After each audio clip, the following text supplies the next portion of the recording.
And hello, we are live at the Techno293 World Championships. We are race day number 4 and we have race 10 coming up right now. You are here with me, Kieran Holmes-Martin. And I am Rafty Reed, and yes, we are indeed in the Techno 293 World Championships. It's day number 4 here in Wales. North Wales, Pwllheli is the location. And Kieran, it's an absolutely dreamy day here, isn't it? It is gorgeous out there. We have some sunny 15 to 20 degrees and about 6 to 9 knots on the race course.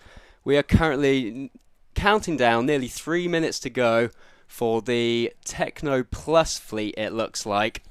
Indeed, 3 minutes to go until we get away with the first race here on day number 4. We arrived yesterday and it was actually quite gloomy, wasn't it? But the wind has been here for every single day. Day 1, day 2, day 3. They have had racing upon racing upon racing, and here on day number 4 it's no different, is it? That is right, Rafty. It seems like the conditions have been delivering for the sailors here. Yeah, we've had 10 to 15 knots most days, so it is a little bit different today. They are looking at some lighter winds. It does look like it is a dying breeze, so let's see how many races we can get going today.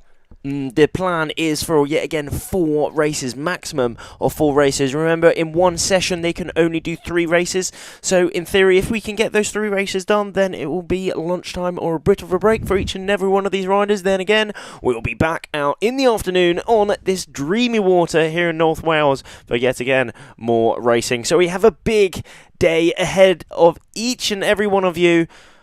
Make sure you tell all your mates, tell all your friends, share the link everywhere to make sure everyone can join in the show and witness all the action here at the Techno 293 World Championships. That is right. Let's get some activity in the comment section. Any questions you want to know, please send that in. We will do our best to answer. But right now, we are covering the Techno Plus, and they're 1 minute 44 seconds to go. And as you can see, they are getting ready. They are on the start line. They are searching for their position. This is a super important bit of the racing for them.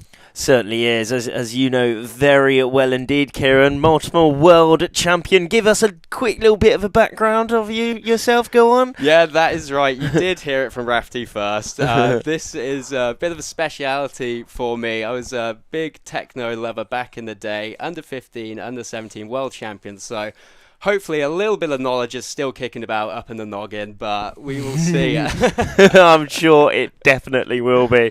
I'm sure you'd certainly do pretty damn well. Still in the racing, eh? Exactly. And there we go. We are into the 1 minute. So now there was a P flag flying on the race course. So what that means is if they are over in the last minute, they have to go around the ends, either around the start boat end or the pin end to complete their penalty, and then they are free to race. But no matter what, you do not want to be over that start, do you? Because, if you do have that P flag, as we have at the minute, if you're over that start line, you then, again, get a very delayed start. Not only a delayed start, you are then behind everyone, meaning that you have that dirty wind, and in this light winds, you want to have the cleanest, most powerful wind as possible. So, just keep in your lane, getting in the right place within this start, but we've got a lot of space down that bottom end at the minute.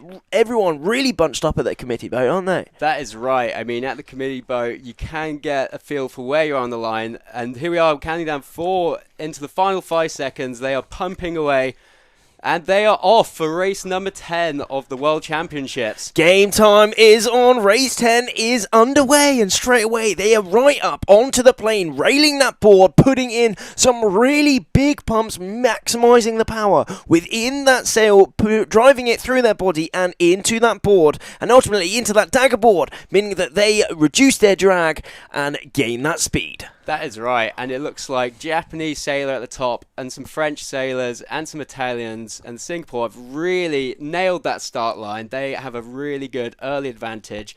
Now, it's all about work rate today, ladies and gentlemen. It is looking light out there. Whoever can pump the hardest will be going the quickest, and in a sport like this, the faster you go, the more likely you are to be at the front.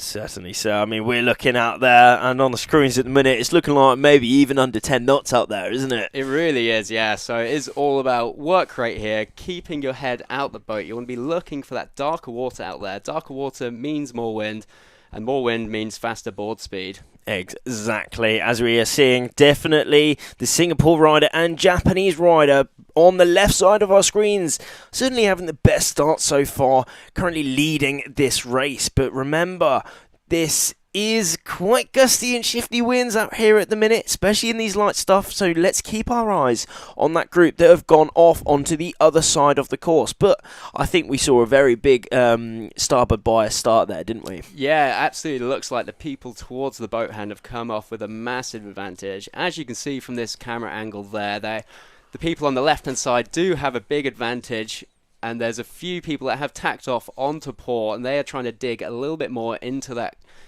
wind shift, and then let's see if they can come back and get back amongst the other sailors.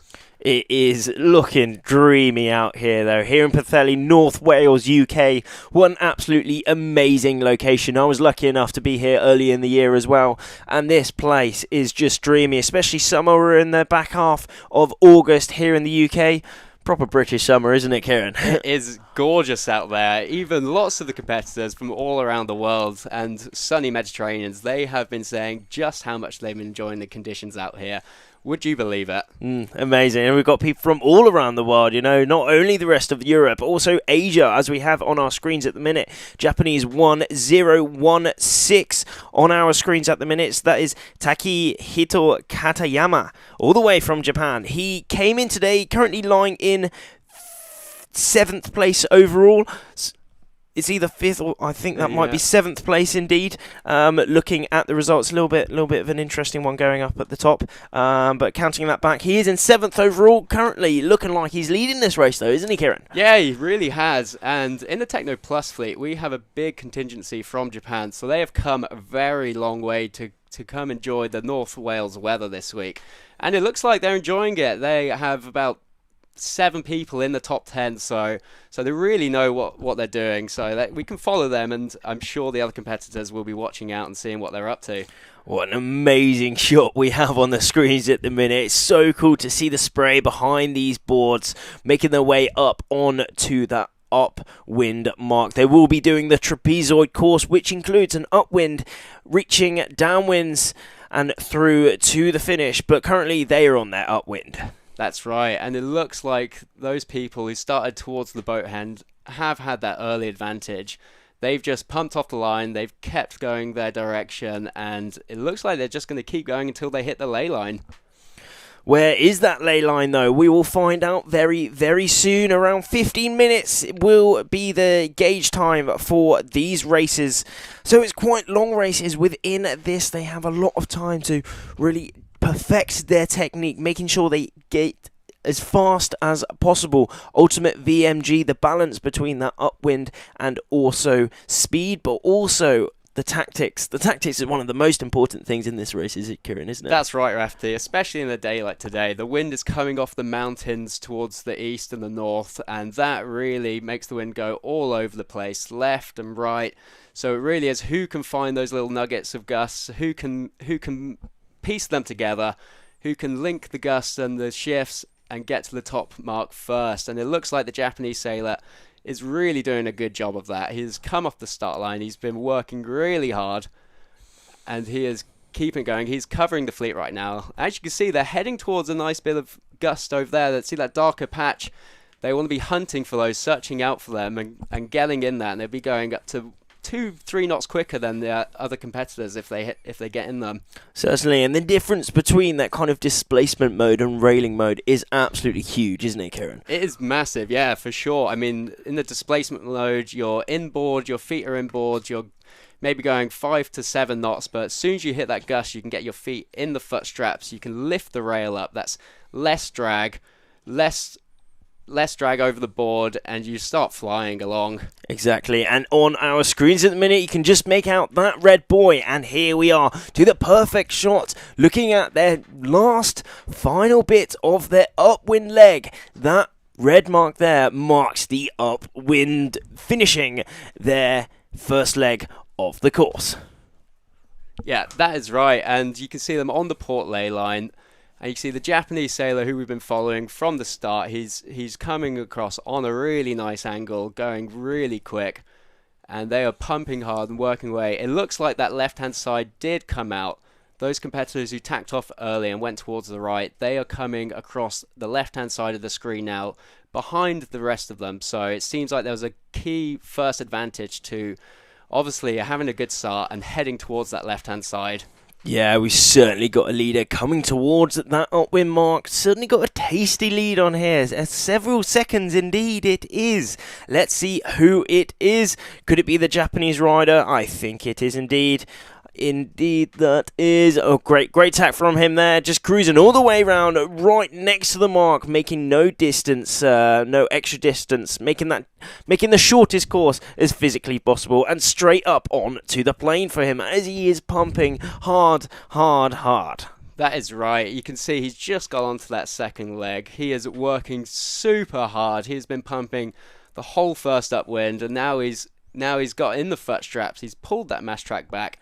And you can just see the speed difference, ladies and gentlemen. Absolutely incredible work. We've had a from bit of a there. crash at the top mark, and someone's fallen in. Maybe on there, they just misjudged their tack and they slipped through. Let's see if they can get that sail up as quick as possible. They might still regain and hold that third position. Indeed, it is an interesting one here. We've seen the rest of the riders really attacking now, trying to take that spot, really pumping that sail, pumping that board, driving that board forward, getting the lift from that fin and that dagger board, lift them out of the water and gaining speed. But it is now Spain now taking that third spot, I think it is indeed. That's right, followed by Singapore and France and some more Japanese sailors coming around. Now, as you're aware, some of them have touched the mark, but that is not an issue in windsurfing. That is very much within the rules. What a great thing to have. And here we are. They're starting to line up and pile up a little bit. This is going to be really tricky. They want to get their own air. They want to keep above the rest of the sailors. Oh, what a move there by Italy. They've come out and they pumped over the rest of them. A quick top 10 to a top 3 positional change there. Absolutely pushing it to the max. This is a perfect shot. Shows up. Absolutely cruising around the course, putting on some Absolutely cruising around the course, putting on some epic shots here at the Techno293 World Championships. What a pinnacle competition this is, Kieran. Honestly, yeah, they've been training all year and, for a few years for this competition, and it's really paying its dividends. As you can see, there's been a couple of tactical differences there. We've had a little group that's gone high, gone into that planing mode. They want to keep that speed, maybe not go the direct course, but they're going much faster. And we've had a few of the leaders, they've been able to come around, sail their own course in their own direction, and they've gone straight towards that second mark.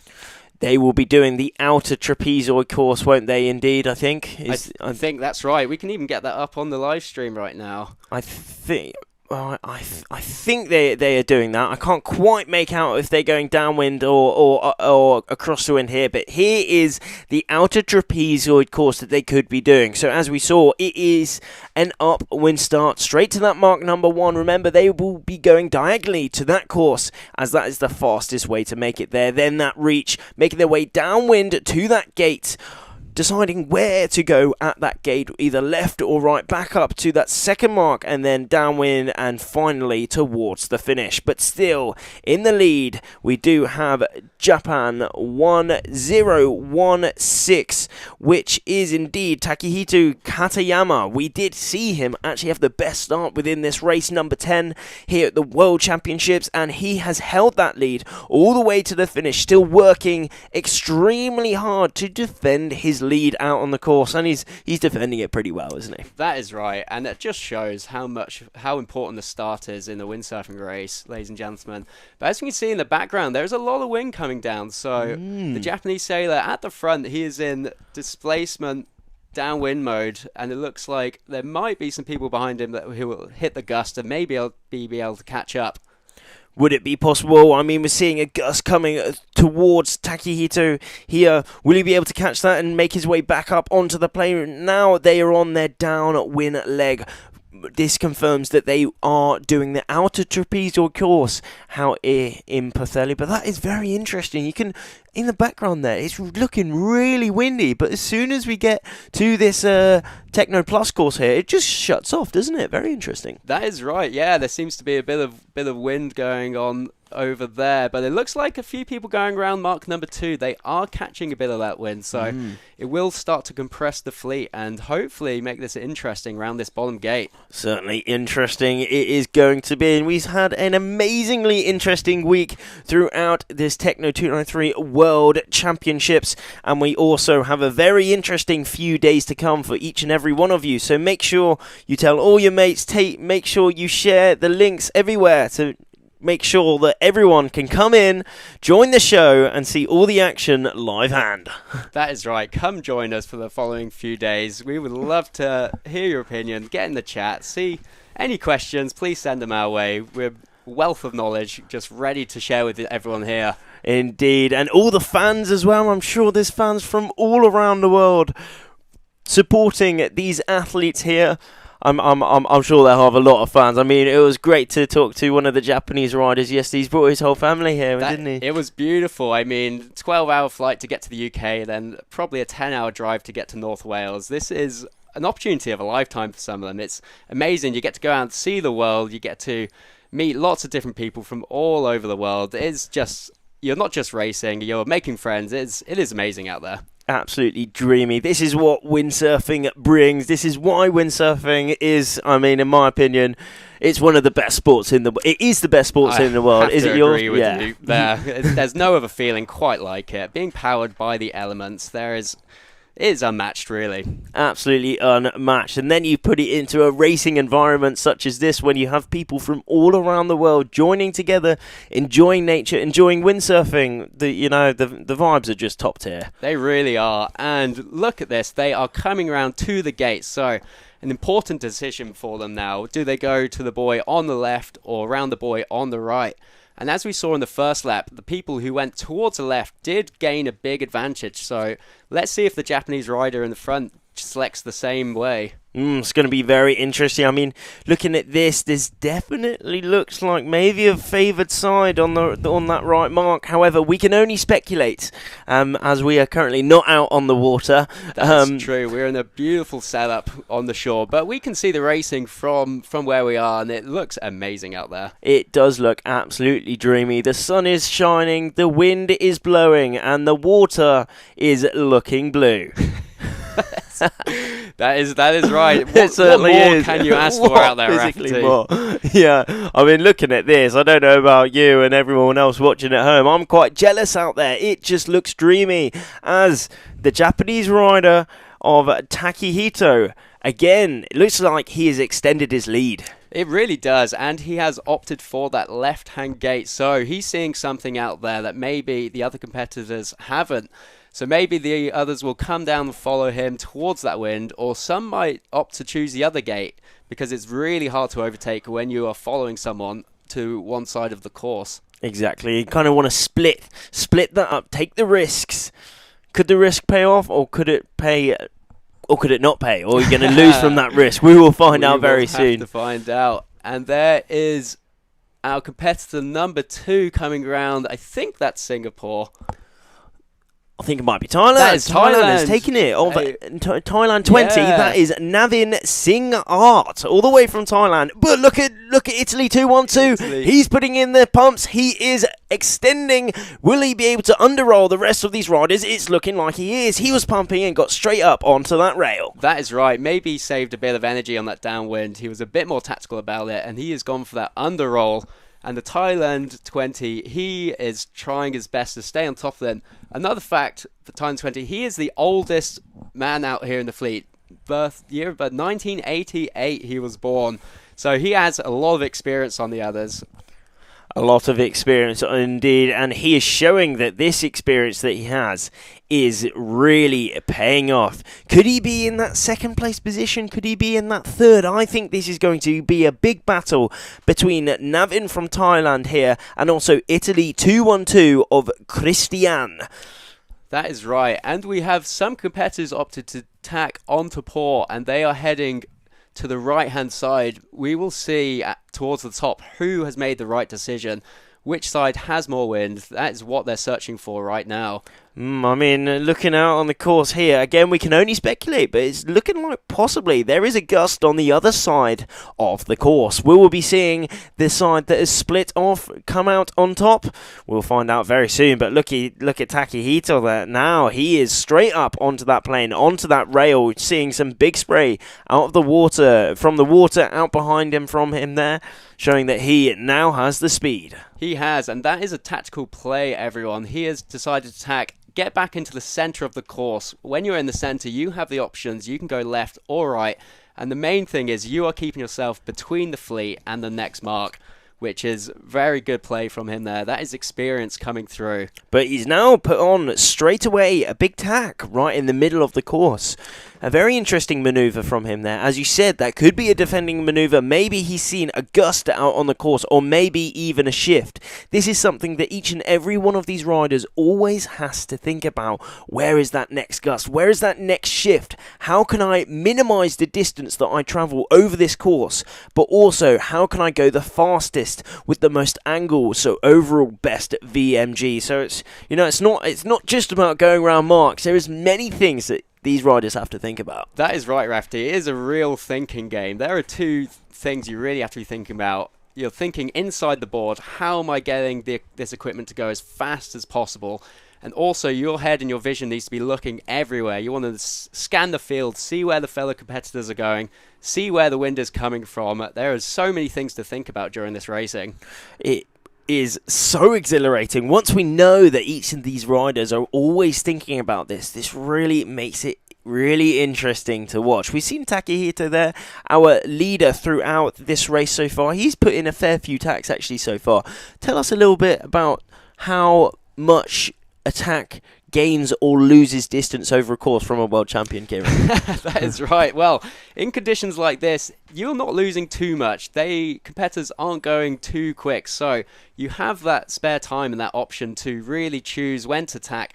Make sure the tactics are really coming into play here. Like I said, he is trying to keep himself between the rest of the fleet and the next mark, and it looks like he's doing a great job of that at the moment.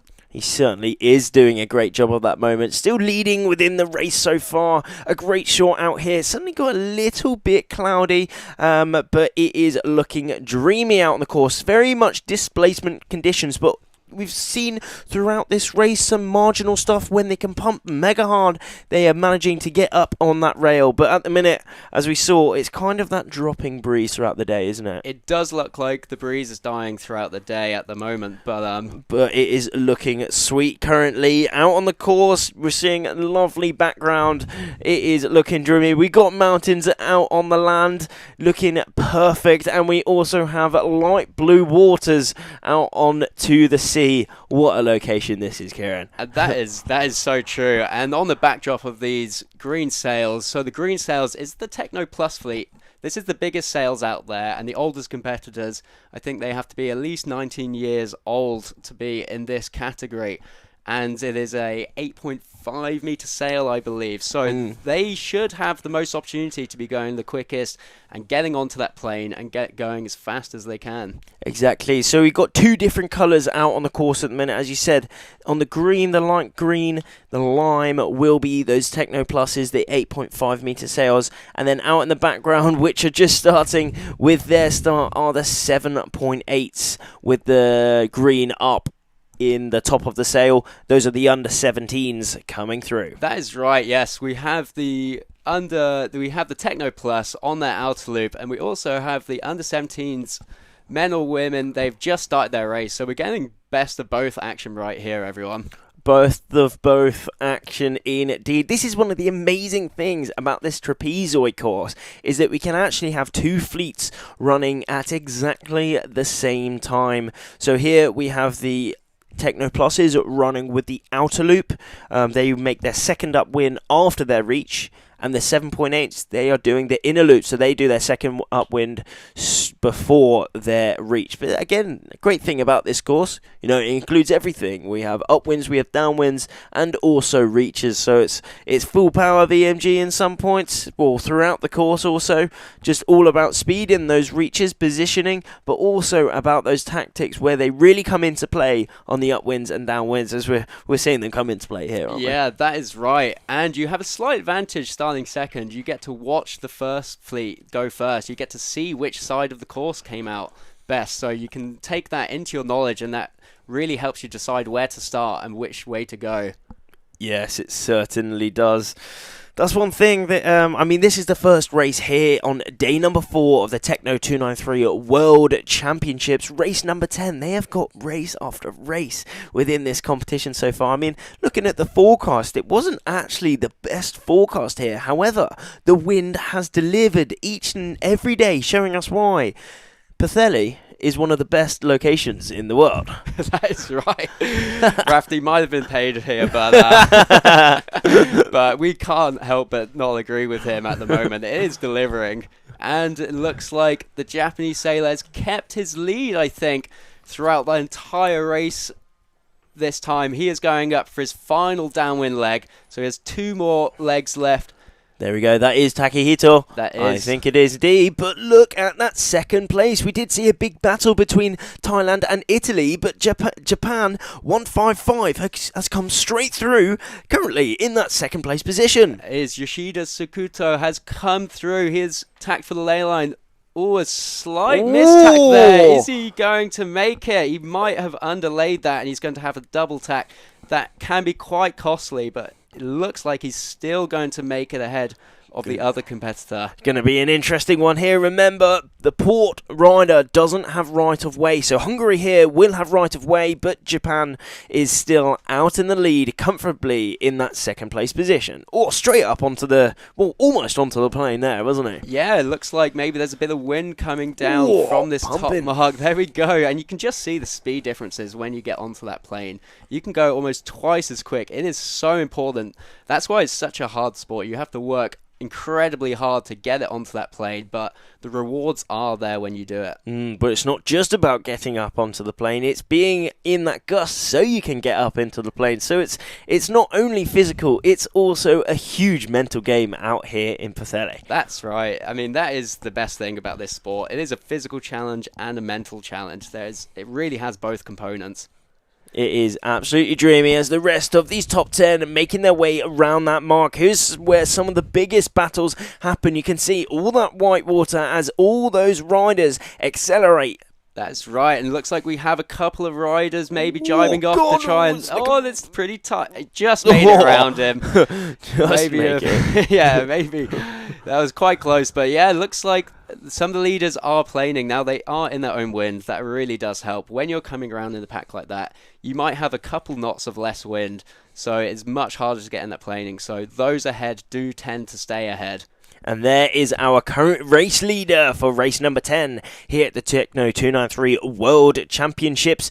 But he is in hot pursuit of those other riders. Well, the other riders within that top 3 are in hot pursuit of Takehito here. Indeed, he is. But Takehito still, he is pumping. He is putting in the gas. He is putting in the pressure. He is putting in the work to defend his first place position. That is right. And it looks like he has opted for the low mode, a little bit slower than the others, but the people on top, they are coming back. Let's see how they come out at this bottom mark here. They certainly are. It does look like he's going to maintain his lead.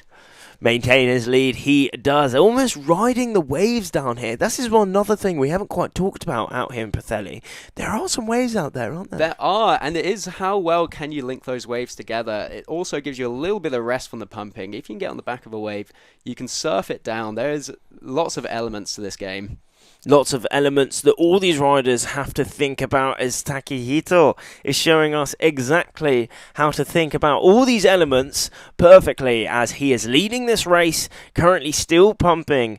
All that separates him is probably the last quarter or so of his downwind, then that final reach towards the finish, and there is that mark. There it is. So they will be going round to the right and the short leg to the finish. So it really is no mistakes here, and you will keep that lead. It's very hard to overtake on this final short leg. There is that finish as Takehito, he rounds that mark and he is now on his final leg. Not much separating him between a win here on race number 10 of day 4 of the Techno293 World Championships, and he is pumping all the way to the very end. That's right. He is making his mark. He is letting the fleet know he is here for business today, and that will really help the course. A nice bullet on his score sheet. Oh, I'll tell you what, if this is correct, Japan 155 has actually snatched the lead. Could he have won this race number 10? Yoshida Sakuto. So he has managed to overtake. That is amazing. He is currently maybe 6th position, so that bullet will really help. Insane work for each and every one of these riders here. We had Italy coming through. There is Thailand, Navin from Thailand also coming through. But look at this, 20-minute races we are having out here, and look how close these riders all the way to the finish. Only seconds separating them. That is right, and they will be so tired. This is 20 minutes of very hard work, everyone. They have been pumping really hard to keep that ball going as quick as they can. So now they're going to get a little bit of a break. They will go to their coach boat, have a chat, have some drinks, and get ready for the next race. But an absolutely amazing race here for the Techno Pluses. This was their first race, and they are finished as we move straight on to the Under-17s. That is right. The Under-17s, they are in their final 4 minutes. They are in their final minute. And we have the time coming up. There you go, 25 seconds left. 23. And as you can see, there's a little bit of a line sag. So the people in the middle, they're not quite aware of how far off, but maybe they're going for a big run up to try and get as much speed as they can to hit that line. And we are in to the last 10 seconds before they hit that start, hopefully at full speed and hopefully at the 0-0 mark. But it's looking like a big line sack there, isn't it? Yeah, once again, the competitors at that starboard end towards the boat have such a big advantage. That is about 30-40 meters already within the first few seconds of the race. That is showing that if you put in your best pre-start routine, then you can straight away give yourself a big head start within this race. And that is right. That is why it's sometimes easier just to start towards that boat end. You know where the line is. When you're in the middle, it's really hard to judge, especially when you're so far offshore. They're probably around about nearly a mile offshore at the moment, so it's quite hard to get anything on the land to judge where that line is. Exactly, but there is one specific thing, a transit that is very good. Kieran, can you tell us what a transit is? That is right. So if you take an imaginary line between the orange flag and the pin end, and you line that line up with something on the shore, that means when you're in the middle of the line and you're looking past that pin end and it's in line with your marker on the shore, you know you are on the line and ready to hit it when that time comes. Exactly, a super, extremely helpful kind of tool that you can add into that pre-start routine. How important and how often did you take a transit, Kieran, when you were racing? Well, not as often as some of my coaches might have liked, but it is incredibly important, especially to get a safe one, so when you're on your transit, you still have a few meters between you and the line, because like we said in the previous race, you do not want to be over on that gun. That is a big disadvantage for the race. Not only could you be disqualified, or if it's a P flag, then you have to round that either pin or committee boat, meaning that you have a big disadvantage within this race. But it's looking like all the girls out here for the under-17s on those 7.8 meter sails is looking like they've all had very good starts, but definitely the riders towards that committee boat had some better starts, didn't they? It does look that way, but of course today is very gusty and very shifty, so it's not all about the start. You really have to still keep your head out of the board. You have to see where those gusts are. It is not over. It's not over until it is over, all the way to the very finish. As we saw in the Techno Plus last race, our leader was pumping all the way to the very finish, and we are seeing exactly the same with the under-17 girls out here on the course. They are pumping until they can't pump anymore, and then they do pump some more. That is right, Rafty. It is all about pumping today. It really is, but we can see how much of a difference this pumping really makes. They gain speed, they gain angle upwind, and overall VMG throughout the course. That is right. They really have the time when they want to work, when they want to rest, because you cannot do that for the whole race. You really have to be smart about it. You need to know when you can rest and really when to put in that energy to get that vital bit of speed when it matters. And someone who is showing us exactly how to do this well throughout the competition on our screens at the minute, bottom right, Spain 101, that is Lindia. She did come into today, the 4th day of the World Championships, in 2nd place position, so she is doing extremely well. Yeah, that is right, and she is currently doing pretty good here on the bottom of our screen, heading towards that left-hand side. And as we saw in that first race, it was the advantage, so if the wind hasn't changed, she will come out quite well, but it still looks quite varied across the course. We have some people going towards the right-hand side, and we will see if it pays off. One thing we can say for sure, though, it's certainly dropped off a little bit, isn't it? It does look like that. It looks like there's less and less competitors in the foot straps lifting that windward rail. And as you said, if you lift that windward rail, there is less drag. You will be going quicker, but it doesn't seem like that's too possible at the moment. So they are just leaning out on those sails, really holding on to that uphill, getting that mast as upright as possible. Kieran, as a world champion, how important is that mast being upright? Well, in this wind, it's incredibly important. The more upright your mast, the more wind you can capture in your sail. And the sail really is the driving force, the engine of this equipment. And the board is the vessel. But one of the most unique things about this is the competitor. The competitor is the connection between that engine and the vehicle. And it's how well you can use your body to control the equipment and get it going exactly where you want to go. And wow, we are seeing it perfectly done from these under 17 girls. Before we saw the open, so we had all ages within that open fleet, the Techno Plus fleet, but now we have the under 17 girls, but still some big age differences within this fleet at the minute. We have from some 2009 all the way to 2012, so the good thing about this, you can move up to the 7-point meter sail whenever you like, depending on your body type. That is right, yes. If you have grown quickly compared to other people your age, you can just move up and get on that bigger sail, which will be far more enjoyable. When you were racing, did you move up early or did you stay on the sizes? I was a little bit on the smaller side, so I kind of stayed on my designated age range sail. But when you do get to that crossover year, you can start training on both, and it really does help the smaller sail when you get on the big sail. When you move back to the smaller sail, everything is much lighter, and everything gets so enjoyable when you find it easier. Right. So would you recommend it? I would, definitely recommend, especially when it's light winds, and it's quite easy out there. I mean, you can just go out with some friends, try that bigger sail, and see how it goes for you. Maybe you will just start enjoying it a little bit more. Exactly. I mean, that's one of the amazing things about this windsurfing class at the minute. You know, people just go out windsurfing for fun. You know, it's in some other sports you only go out to race and train, but I mean, still us, the media team here, the drone pilots, you, Kieran, me as well. We always just go out and have a good time windsurfing because it is one of the best sports. Just having fun. That is so true, and of course, the Techno has been one of the biggest classes for windsurfing for quite some time now. I think it's around the 20-year anniversary for Techno Fleet itself. It really has been going, but of course it's very big changing in the last 4 years from this fin sailing connected to the water to the foil sailing.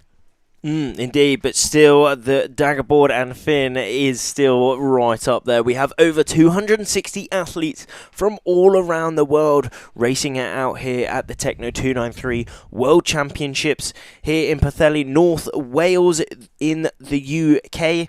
So it is going strong, and all these riders, been lucky enough to talk to some of these riders this week, and they are all absolutely frothed, really loving windsurfing and loving being a part of this event. That is right. And just back to the racing, everyone. It looks like some of the competitors who went to the right-hand side of the course, it seems like they picked up a little bit of breeze over there. As you can see, they are hooked in.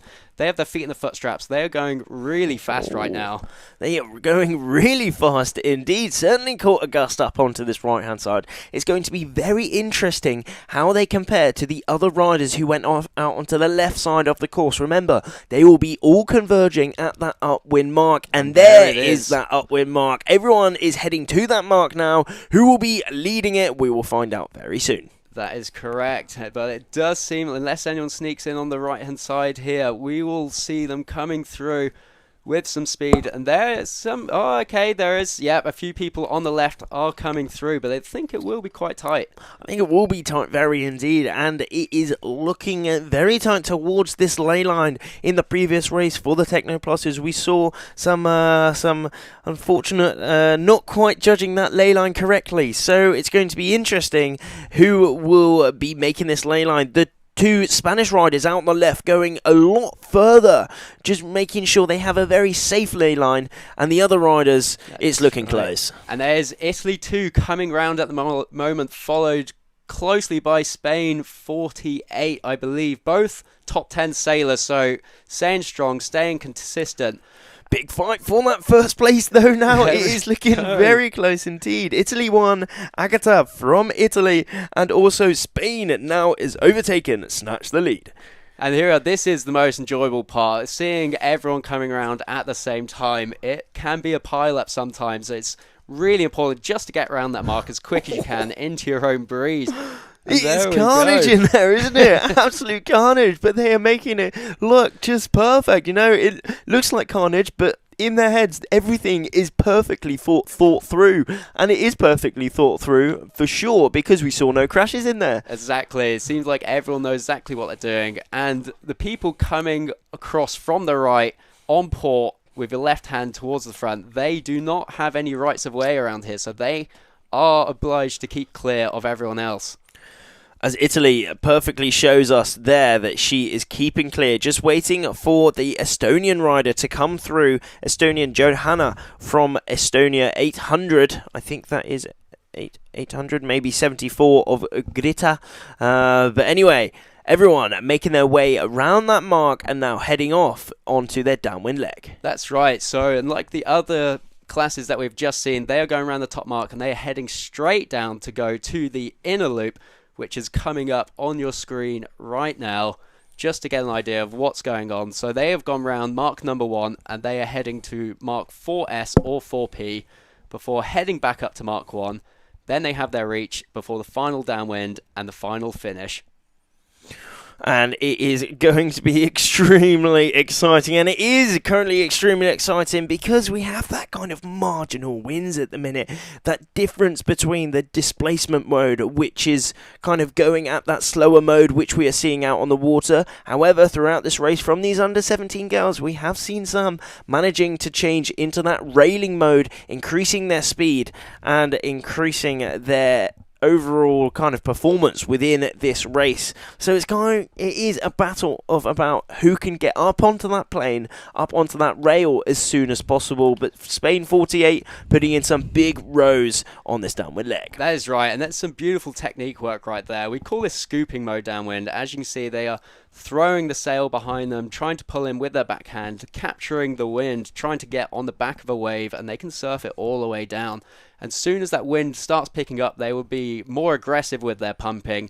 They will be using both hands trying to get in the foot straps and get that board planing. But it seems like everyone is in that scooping mode at the moment. It does seem like it. We are seeing some big sprays out the back of these boards showing that they are going fast.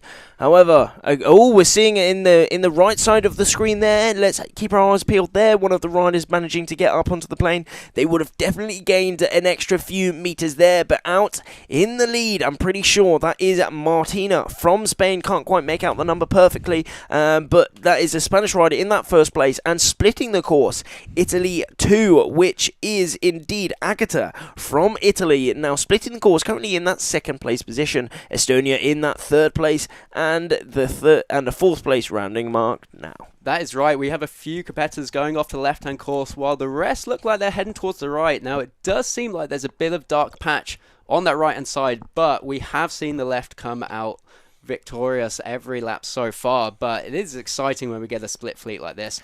Split fleet, and what a backdrop we have here. Look at those mountains, just looking so atmospheric. It's almost like a movie out here. It is a movie. It is a movie. We could imagine some dragons coming up out of these mountains at the moment. Exactly, but we have on the left now, it does seem like they are heading towards a bit of breeze, while these competitors on the right maybe heading on a bit of a bad angle. And there we go, we can definitely see. And there we go, we can definitely see that gust up on the course. This is a great view here, panning around the left side of the course, just seeing these riders out on the left. But remember, there are those riders on the right. They are on their second upwind leg, meaning that they are going diagonally. Diagonally is the fastest course when going into the wind. So they are going to be converging at that top wind mark together, meaning that there is where we will see if the lead has changed. Yeah, that is right. And it looks like some of the people who went towards the right have started to come back, but they're deciding to tack back out. So maybe there is some wind that they are seeing out there. Because it does seem like the girls who went towards the left-hand side did get a bit of an advantage, and they are just in a commanding position at the moment. They certainly are in that commanding position. We're seeing some big differences between the riders heading downwind and upwind. Remember, they are on the same course, converging together, but it is the fastest riders currently leading out onto the other side of the course. But again, looking out onto the water, it keeps dropping, doesn't it? But that's the amazing thing about this Techno293 class. They can race in extremely light winds. That is right. That is one of the great things about this class. They are able to race anywhere between 5 to 6 knots, all the way up to 30 knots for the hardcore sailors out there. And that is beautiful. It is one design. They're all on the same bit of equipment, so it really is the best sailor will win. Certainly so, and throughout the week we have had some different kind of conditions, meaning that these riders have had it all, which is great, as at the end of the week we will be seeing our 2025 World Champions crowned. But we have talked a lot about these different modes, the displacement mode, the railing mode, and also there is off the fin mode. Can you tell us a little bit about these different modes and how they are different to each other? Yeah, so I mean, they are mainly dictated by how much wind is out there. So anywhere between 5 and 7 knots, you are in that displacement mode. You are standing upright with your feet towards the center of the board, just trying to capture as much wind as possible. This could probably be one of the hardest fitness-wise modes, because it really is whoever can work the hardest, pump the most, generally comes out on top. And it might be a bit more beneficial to be a bit smaller, a bit more lighter weight. But then as soon as that wind starts increasing, maybe getting towards that 10 knot mark, you get this in between where sometimes you're inboard and sometimes you're getting your feet in the foot straps. You're pumping onto the rail, and that's when you start really getting a big speed burst. You could have anywhere between 5 extra knots when you're in this mode. And then again, when the wind starts increasing even more, you're getting towards that 15 knot range. You pull the mash track back and you lift the daggerboard up. You go a lot lower angle, but you go much, much quicker. And that's when it starts getting really fun from there. For sure. And then, once it gets really windy, we do sometimes see a bit of no daggerboard action, right? It's true. That's what we call survival mode. You're pulling as much downhill on as you can. You're trying to get as much control out of there. And it really is who can fall in the least when it gets into that 20 to 25 knot plus range.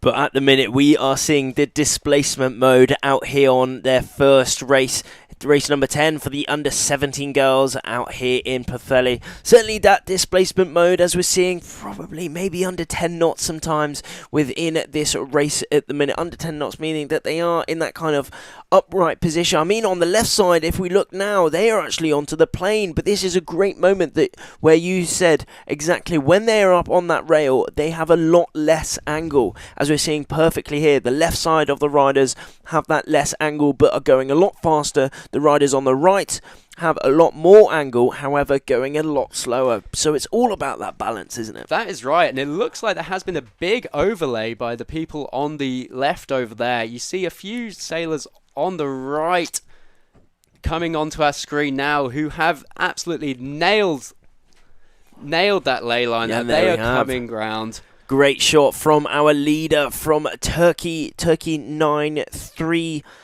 So they are having a 9007, that is indeed Ece. Ece from Turkey is looking like she's maybe taking the lead. So they are having a great race so far. That is going to do so well for their overall rankings.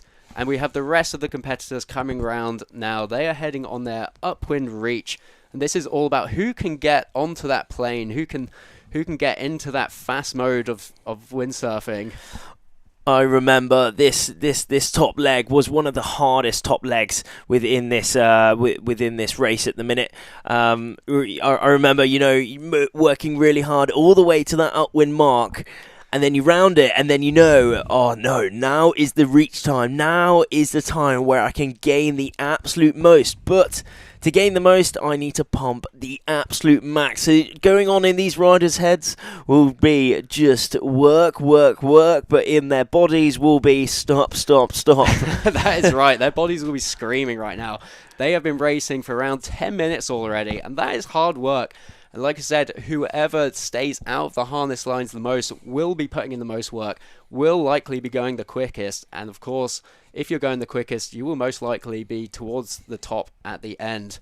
But a great performance for Ece within this race at the minute. She did come into day number 4 in 15th place. 16th place actually overall. 16th, so a great performance from her there. Here, if she manages to keep this lead all the way towards the finish, she will be definitely bumped up the rankings a bit. That is right, but it looks like there are some Spanish girls breathing down their neck. You can see they are putting in a lot of effort.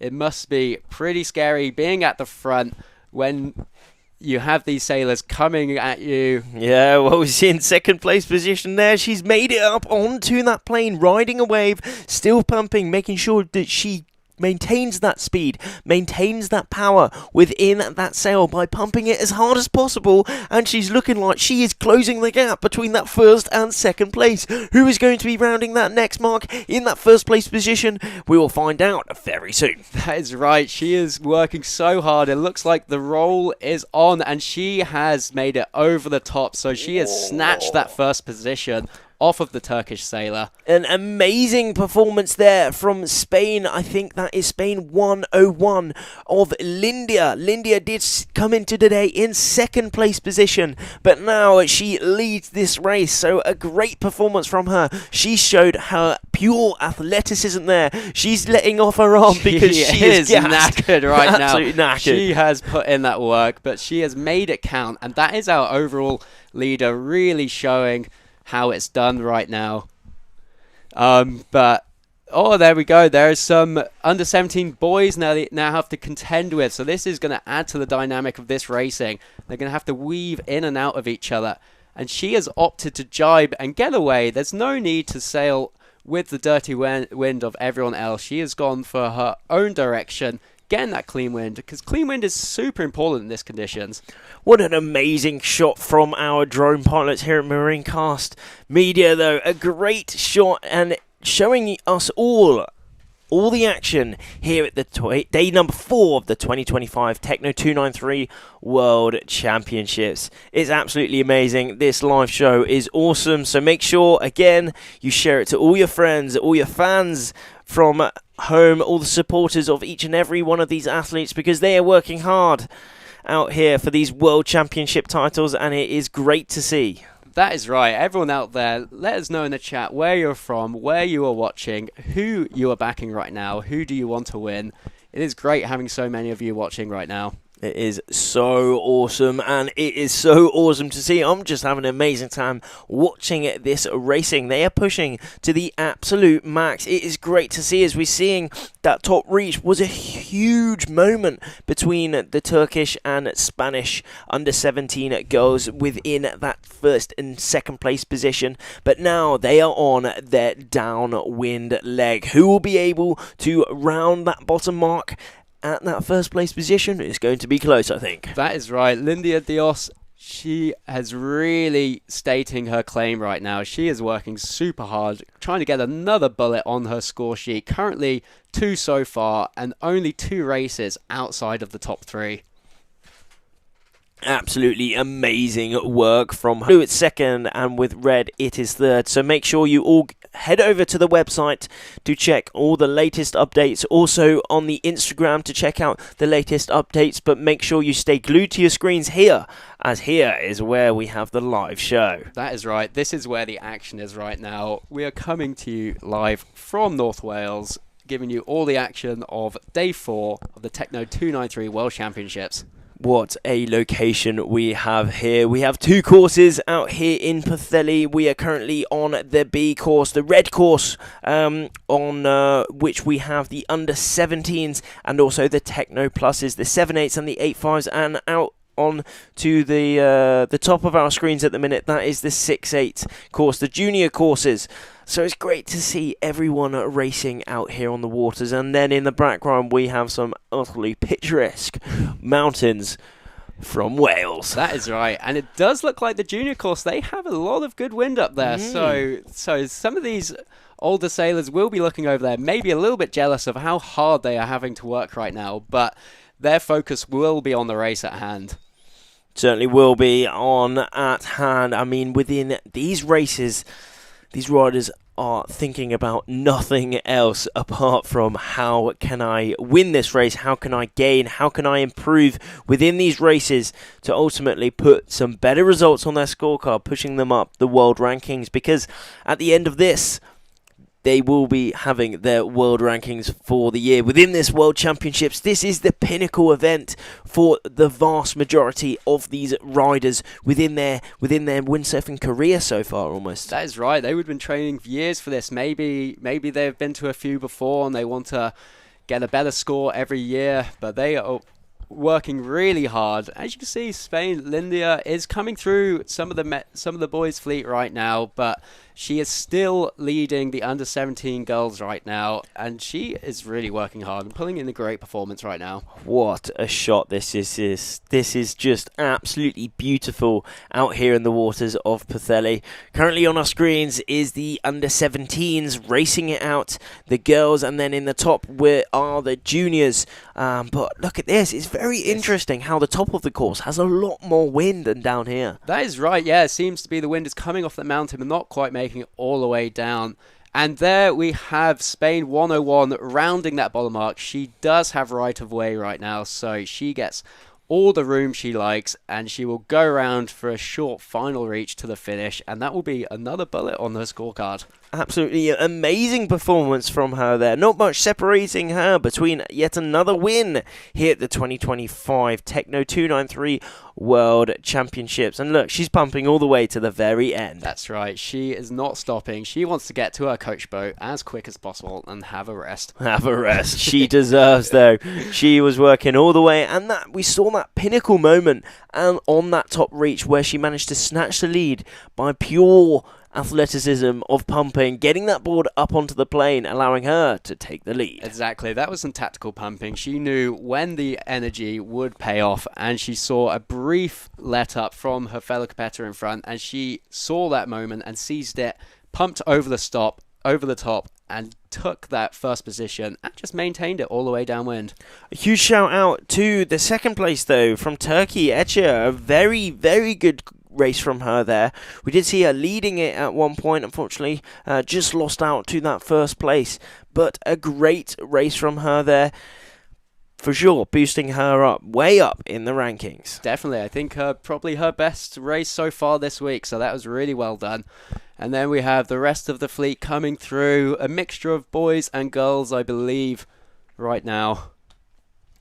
And yeah, final few pumps, making sure you get over that finish line in some good time. That's it. Well, we're seeing towards that final little reach, we're gaining, all these riders are gaining some speed.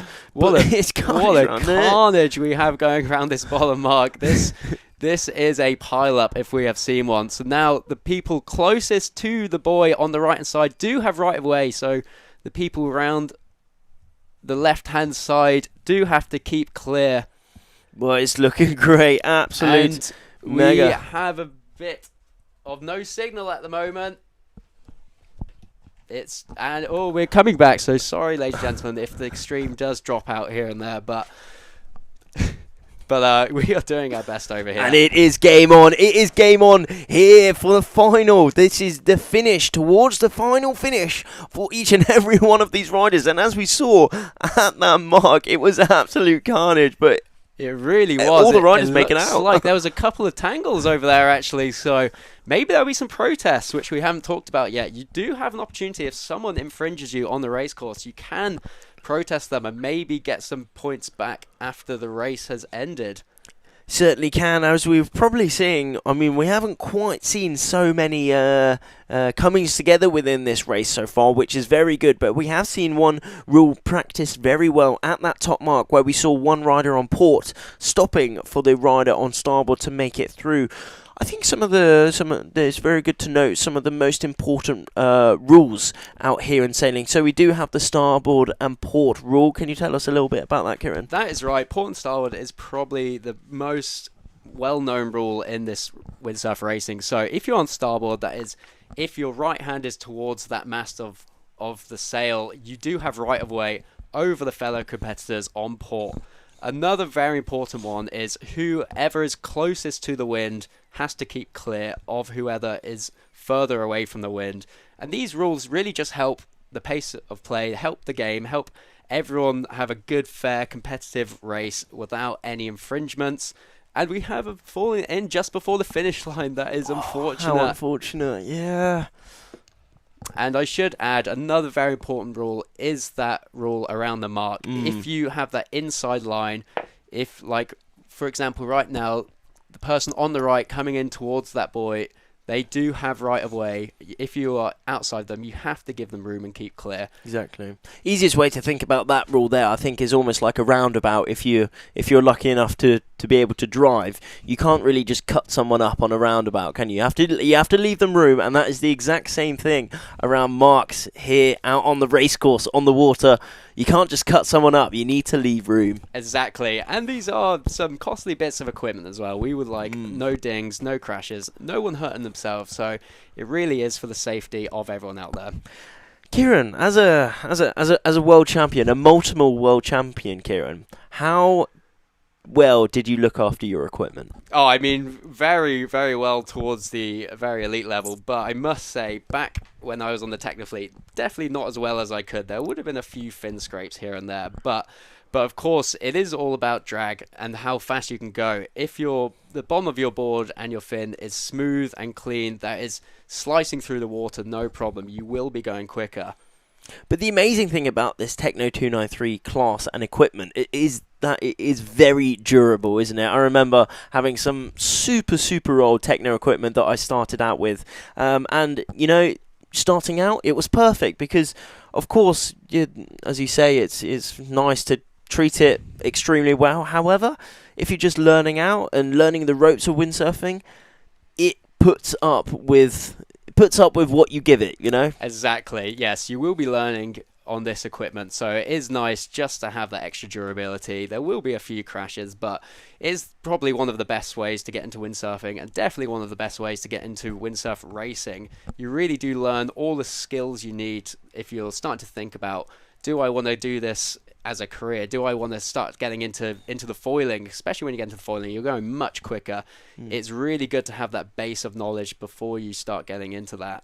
For sure, yeah. I'm really glad and grateful that I managed to race on the Techno class before I went to something more performance orientated, maybe something like foiling, because here is where I learned so much about the tactics, about the work rate, about the discipline that you need within windsurfing, isn't it? Yeah, that is right. I mean, it really gives you that groundwork, and also it's just really fun. You get to get on the water. You don't have to think about the racing too much. I mean, lots of these competitors here would just be so excited to see their fellow friends from around the world that maybe they only get to see once or twice a year. So it is really nice just to come together and everyone to have a great time. It really is. I mean, not only the athletes, it's all about the supporters, it's about the fans, it's about the parents, it's about the organisers, it's about everyone involved in this competition. Here at Marinecast Media, we're all extremely excited and having a great time covering this event. That is right. And speaking of that, big shout out to our drone pilots right now, James Hatcher and Henry Bloodworth.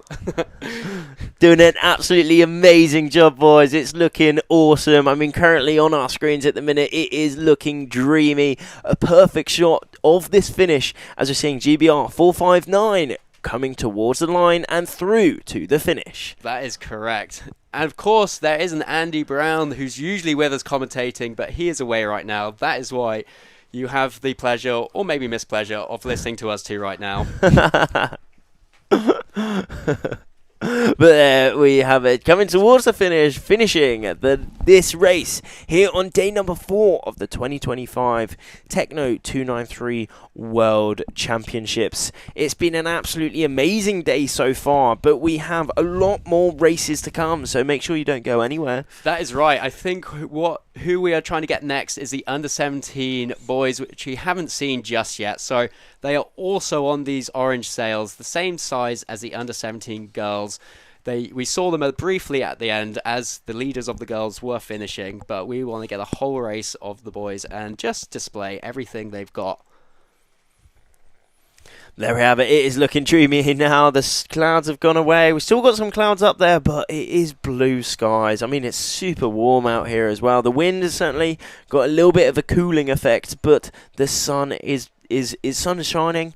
Everyone's t-shirt and shorts. It's perfect. What is not to love right now? Yeah. We are certainly having a great time in the commentary booth. And it looks like the forecast was for it to start dropping, but I think we're still getting some great sailing going. And you can see in the background, that is the Techno Plus fleet. They are starting, but we will not go with them this race, as we did see them in the first race. But it is just amazing to watch, isn't it, everyone? That is amazing views. This drone technology, honestly, nowadays is a game changer in terms of these sports. I mean, traditionally, very inaccessible to watch and look at live. I mean, they are roughly 1 to 2 miles out on the water right now. It's very hard to see from the land, so it is amazing having this technology and Marinecast Media coming here and giving some amazing footage of this race course. It is perfect. I mean, still on the beach, it's great to see so many windsurfers out there. I mean, it's really cool. Everyone, if you're around, you should come down to the beach, come down to Pwllheli to witness the action on the water, but also head to Pwllheli Sailing Club to see all the athletes, see their stoke from coming off the water, see how they're kind of working towards the towards this. Oh yeah, right on. So we're going to check out the live stream right now, see if anyone's had any questions so far, and please drop some questions if you do. We're here to answer. We're here to talk through anything you might have, any questions. Just while we wait for the under-17 boys to get going, we will be back with you very shortly.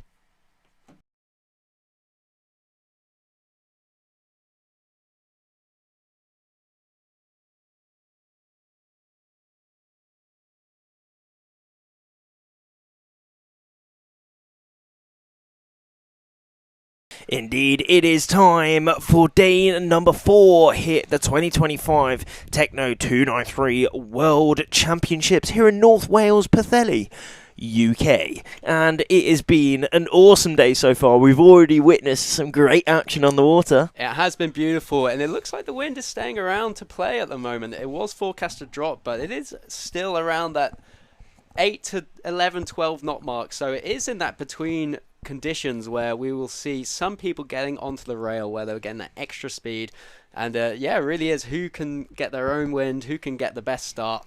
And as we see right now, they are starting to jostle for that starting position. Starting to get into their pre-start routine. Well, they would have already started their pre-start routine many times before, but getting into that last 2.5 minutes, the last kind of half of this start before the gun goes, what will they be thinking, Kieran? That is right. I mean, as they've seen from the previous races, there has been a bit of advantage starting towards that boat end. It might have been because a little bit of line sag where some of the people in the middle may not be hitting the line on go. So it might be a bit of an advantage starting at that starboard end where they know exactly where the line is. And it looks like we have a postponement on the boat, ladies and gentlemen, so we will not be starting in 2 minutes. Maybe the wind has moved around, maybe they need to change the course up, but so there will be a slight delay into the next race. I mean, looking out onto the course, out in the waters here in Pwllheli, it's looking like the wind has actually picked up a bit. I mean, the forecast was actually for it to die throughout the day. That is right. Kieran, I think it's picked up a bit. Yeah, it does. Yeah, the forecast was for it to start dying towards midday and then pick up towards the end of the day. So maybe we have just fast forwarded through the end of the day. I mean, it is quite warm out there, so there may be that difference between the heat on the water and the cool air coming off the mountains to the north. Maybe that's still just providing a good bit of wind over the racecourse. For everyone tuning in from around the world, local time here is 12:20, just past midday. So it's kind of at that midday mark. As you said, it's may have far forwarded it. Yeah, it seems like that. I mean, we are still scheduled 4 races today. We have 1 complete so far for the under-17 boys and girls and the Techno Plus. The Techno Plus is in their second race at the moment. Certainly in their second race, but now out on the course we have the committee boat, big signed committee boat, which is pretty cool. Not kind of a rarity. You don't really see it in big letters, committee boat, but that is it. And we got a lot of people on that boat, don't we? That's right. Very hard to miss them. We'll have the race officer who is dictating the racing, controlling where the course goes, and their helpers sorting the flags out, running any errands that needs to be done, just making sure everything is running very smoothly. So a big shout out for them for getting some amazing races underway this week. Amazing races we have seen throughout the week. We've actually seen 9 races so far. So actually getting towards the end of this kind of championships. We do have a maximum number of races. That's right, 16 races scheduled for this week. There isn't much wind forecast for Saturday, so I think there's a rough plan of trying to get all the races done as quick as possible. And they are showing that these riders are doing it as quick as possible, really speeding all the way around the course. In each race we have a target time of around 20 minutes, which is quite a long race, isn't it? That is quite long for competitors who are honestly working their hardest. I mean, 4 races of 20 minutes of max out effort. That is, by the end of the day, they are ready for some food, that is for sure. Certainly ready, and that's the amazing thing about this sailing club as well, Pwllheli. I remember yesterday, I think they all got some sausage rolls on the way back to the beach, and also some pasta as well. It's a Michelin star experience here. Exactly. You cannot say that Pwllheli Sailing Club is not providing. It is providing, and the windsurfers are providing an amazing show out here in Pwllheli on the waters. It is just great to see all these orange 7.8 sails, 7.8 Techno293 sails out on the waters. It's looking great. That is great. Yeah, that is right. They're all one design as well, so they are all on the exact same equipment. There really is a great way to test who is the best sailor over that week. Exactly. It is awesome. This racing out here, we have people from all ages, from all around the world, racing it out here on this equipment, showing us that this equipment is top tier. It's not specialized. Anyone can jump on this Techno 293 class equipment and just get racing straight away. However, this equipment is quite tunable. So, for example, the sail can have downhaul and outhaul. Kieran, as a world champion and an absolute expert within these sails from being this, can you tell us a little bit about the sails and how they're tunable? That is right. As you just heard there is downhaul and outhaul. So the downhaul is what we usually say controls the power of the sail, the controllability. When it's windier, you want to crank on as much downhaul as possible. That basically flattens off the sail. It makes the wind go across the sail way more smoothly, so you don't capture quite as much. Like I said earlier, the sail is the engine. You're basically reducing the size of your engine. And what we say is the outhaul. That is the power control of the sail. If you are going downwind and you want more power, you let some of that outhaul off. You make the belly bigger. You grab more of that wind. So today's conditions, it is quite light, so they're probably going for minimum settings at the moment where they're trying to get as much power and energy out of that sail as possible. Yeah, it's great. These these rigs are really tunable, which is great, along with all the harness lines and the boom, kind of the height on that boom, depending on what size you like. But one thing that's very interesting, actually, about these changeable elements, for all the free ride windsurfers out there, usually you have to tune this before you go afloat on the water. However, and then once you go on the water, that is set in stone before you come back and change that. However, the amazing thing about this Techno rig at the minute is that all these riders actually have adjustable outhaul and downhauls, meaning that they can tune it out on the water. Yeah, that is correct. I mean, it's a really hard skill to learn, because if you can tune these on the move, you can adjust to any gust that hits you, especially in shifty conditions or other conditions where you might just get a really big change of wind during a race. You want to be able to change that on the move. So these kids will be training in their spare time to use these adjustable parts of their equipment. Also, a unique thing about this equipment is their mast track. That is where the sail meets the board. There are 3 different positions on the Techno board where you can have it. At the moment, they will be all having it at the front. And we've just had word, we are into 5 minutes, ladies and gentlemen. 5 minutes for the under 17 boys coming up very soon with their next start going ahead. Out on that committee boat, we can see that tall orange flag. That is the warning flag, and also marks exactly one end of the start line. And then also behind that France 50 sail, there we have it, that blue flag, Techno293 blue flag. And that signifies that we are in sequence for the youth under 17 boys. Yeah, that is correct. So we've just had a short delay. They might have been moving some of the women marks or just waiting for the Techno Plus fleet to clear the race course, ready for the under 17 boys to get going underway. They're raring. As you can see, they're crowding around that start boat at the moment, maybe getting that transit we were talking about earlier, or just looking at the wind, where it's coming from, what their strategy might be for the race. Do they want to go left? Do they want to go right? It is really up to them. It is really up to them, as within this last 5 minutes, they are not allowed to talk to their coaches. After the racing, they are allowed to hop on to their ribs of the coaches, have a little chat through, have a little refuel, and maybe they might get some tips from their coaches about the next race. However, they're not allowed to be on their coach boat within this next sequence, are they? No, that is correct. It is up to them from that 4 minutes onwards. But it is a team sport. I mean, the coaches will be keeping an eye out. They will be seeing where the other fleets have been leading from. So there is lots of knowledge to be gained out there.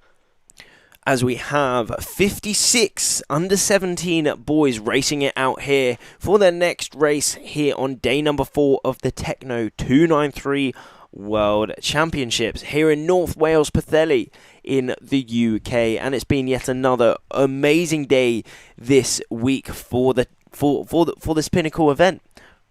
Yeah, correct. And a little story of the week so far. I mean, we have 2 Greek sailors in first and second position, so they are doing something right. Probably friends from back home. They will be training together, and they will be very happy right now. Followed by a Turkish Kayan Aslan in third position at the moment, doing really well. And there's a really mixed bag beyond that. We have some French, some Portuguese, some Belarus. It is incredible. Yeah, from all around the world, and finishing off that top 10. We have that Belgium, we have Spain, Greece, Turkey, and Italy. From all around the world. It's epic to see so many people here in Wales. I've been talking to all these people from around the world. In the Mediterranean, maybe it's super hot, all the way from Asia, and everybody loves it. This is the place to come. Your next holiday destination, Pwllheli, Wales. That's right. Get on that Jet2 holiday. Might even find a 50% deal, £200 for a family of 4. That's right. We are having a lot of fun right now as we are going into 1 minute 30 seconds to the start. Now it is starting to heat up on the start line. We have some competitors over the line at the moment, but they will be looking to drift down below that line. This is just a really good tactical way of making sure you are on that first fleet, that first line of the start line. It's looking very close for a lot of these riders, maybe pushing that start just a little bit too much. Kieran, tell us what happens if they are over that start line within the last minute. That is right. I think we are on I flag at the moment. If I am, looks like a few people will be over. So unless they go around the ends, if it is that I flag I was talking about, they will be disqualified. So if they can know and identify that they were over, there will be another flag that goes up at the gun to indicate to the sailors that there were some people over. I mean, we can only speculate at this angle. Only the committee boat knows exactly. However, it is looking like at least 3 or 4 are extremely close on that line. Extremely close indeed. Hopefully, they will find out if they're over that start line or not. I know. That is correct, and we're down to the final 15 seconds. Now, if there are too many over, they will pull everyone back for a general recall, and they will have another chance for this start. Into the final 10 seconds, it looks like there is a big clump in the middle of the line. Huge clump. This is getting tough. Everyone is going there. This could be a general here, but we will see, and they are off. And they are off for their next race here on day number 4 of the 2025 Techno293 World Championships. And it is power, it is gas for each and every one of these riders, but straight away we can see that rib hoisting at that general recall flag, meaning that we will be underway for another restart. That is right. They are pulling everyone back right now. There was just too many people over for the race committee to call people back individually, which is very lucky if you're one of those sailors that was over. It means you have another chance. You will not be disqualified from this race. So, depending on who you are, that is either very lucky or unfortunate that maybe some of your fellow competitors weren't disqualified from that race. Very, very lucky indeed for some of those riders. I mean, that's kind of the absolute thing you do not want to be, is disqualified from a race, because straight away you have that last place. But we will be going underway with another start very, very soon, because a lot of riders were over that start line, and it was actually too many riders over that start line for the committee to tell. So they have now general recalled it and getting underway with another start in not too long at all. That is right. They were really pushing for that line. It just shows how eager they are to try and get on that front foot of the race. It is super important to get that clean air off the line. So clearly everyone was just trying a little bit too hard. So maybe a little rethink of some tactics before this next start. A little bit of tactics, a little bit of preparation, and a little bit maybe more of a fuel up ready to get this next start underway. Who will we be seeing leading the next races? Stay tuned to find out.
And there you go, ladies and gentlemen. We are back into the final 4 minutes. And we are back in the game indeed, coming up to the last 3 minutes until we get the start underway yet again for the day number 4 of the 2025 Techno293 class World Championships. And now coming up, we have the under-17 boys. But tell us a little bit, Kieran, about what's just happened. That's right. So we have just had a general recall. And as you can see, the race committee will not be wanting that to happen again. So we have a black flag displayed. And what that means is anyone who is over in the final minute will be instantly disqualified from the race. They do not want that to be happening again. No, they do not want that to be happening again, because the thing about general recalls, let's say, it doesn't waste time, but it uses time. It uses time that is dead. Dead time. That's right. I mean, there's could be at least a 10-minute delay, let's say, between the races. And when the forecast is for it to drop, they really want to get those races in. So they want to just make it clear, do not be over the line again, and that will change some of the tactics up again. I mean, for those competitors near the front of the fleet, having a black flag on their scorecard is not. If there is a general, they will just be pulling as many names out that they have seen. So whether you were over or not, you could get lucky, but it is best to be safe and make sure you are under that start line. And we have dropped signal. We are back. We are back in the game, and back in the game we are, as it's looking very good. All the riders starting to pull back behind that line now. But it's very interesting because throughout this day, we've actually seen a lot of line sag. A lot of these riders kind of being far back behind the line. However, now we are seeing these under-17 boys really, really pushing this line at the minute, aren't we? That is correct. Ladies and gentlemen, we're down to 45 seconds. Wi-Fi's gone. Anyway, 30 seconds left, everyone. 30 seconds left, and we are in to the last few seconds before the start is underway. It's... We're back. Apologies, ladies and gentlemen, if that signal has dropped out there. But yes, we're into the final 15 seconds. It looks like everyone is clear behind the line. And it's looking good. We're into the last 10 seconds now. Only 5 seconds. Everyone's starting to speed up, accelerate, putting in some really big pumps, driving that board forward and translating into speed. Really trying to allow themselves to establish a lane within this race so far. And Belgium 94 definitely having the best start so far. What a great start from Belgium and Greece there. They were not scared of that black flag. They knew exactly where their transit was. And they hit that line with some incredible speed, and they have such an advantage already from the get-go. Certainly do. All 56 riders in the under-17 boys class now racing within day number 4. Certainly, we said Belgium 94 currently leading this start so far, and that is Julian Omey from Belgium. He came into today in 6th place position, but now he has shown why he has the potential to be right up at the top. I mean, even just to be inside the top 10, top 20, top 30, even just to be racing within this World Championship is a huge achievement for each and every one of these riders. This is the pinnacle event. This is the highest level event for this Techno293 class, and to be racing here is a huge achievement, isn't it? It really is. And like I said, they are working so hard, and if they can get anywhere in that top 5, top 10, that is such an achievement. They will be going back to the start of their school year with some bragging rights, that is for sure. And the Belgian has tacked off. That is a commanding position at the moment. And it does look like the wind has dropped off a touch. So they are in that full displacement mode. And like I said, it's in that displacement mode, whoever can work the hardest will probably be towards the front of the fleet. Certainly will. It is rather up and down. I mean, very earlier on in the day, when we first arrived here in the morning, it was pretty breeze on actually, wasn't it? But then as soon, like within not much time at all, it started dropping and dropping and dropping, but it wasn't kind of consistently dropping. It was dropping in gusts, wasn't it? Yeah, that is right. And there probably is some topography coming into play there. As we look to the east and north, there is a lot of mountains in the North Wales mountain range, and that can really mess up what is going on with the wind. But it does seem to be consistently dropping throughout the day, and I mean, some competitors will really like that lighter winds. I mean, it is a wind space based sport, so the weight can come into a bit of play here. So if you're lighter, there might have a little bit of advantage with some speed, but the stronger people, the bigger people out there, do have a bit of strength to put into that sail and work harder. Estonia 315, currently on our screens, Henry Kiva from Estonia, having a very good first little leg within this race so far. He is always looking around, scanning his opponents. How can he defend this top place position within this race so far? He is leading out onto that left side of the course, but there we have that mark. So it will be very interesting to see who rounds that mark in first place, because remember, everyone is converging to the same mark. Yeah, and that's right. They have created a big spread throughout the fleet here, but as we can see, it seems to be a few sailors punched out in the middle there, which is a great place to be in this shifty conditions. You have the option to go to the left or to the right. To the left, to the right, up, down, in, out. There we go. Everything, but what they are trying to do, no matter what direction they go, is find that wind, and these riders on our screens at the minute have definitely found that wind as they are managing to pump up onto that rail. That is right. This is really tricky conditions. Whoever can work the hardest will get that board onto the rail, and what that means is the windward side, so the side closest to the upwind mark, it just lifts out of the water, and that creates a lot less drag, and less drag equals more speed, everyone. France 50 on our screens at the minute. He did come in to today, day number 4, in 4th place overall for the under-17 boys. Soren Nguema from France, having a very good competition.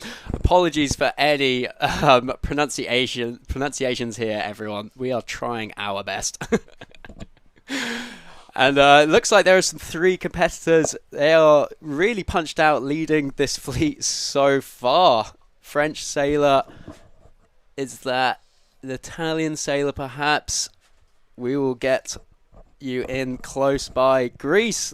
That is great. So maybe Greece 48. So that is our current second place under 17 boy at the moment. He's having a very, very good race. Greece at 48. The Belgian has tacked off onto starboard. Look at that. I mean, as we saw, Belgian 94 had the best start. Julian Ome, he had an amazing start in the middle line, and he is making it count. And he was really displaying how hard the pumping could be at the moment.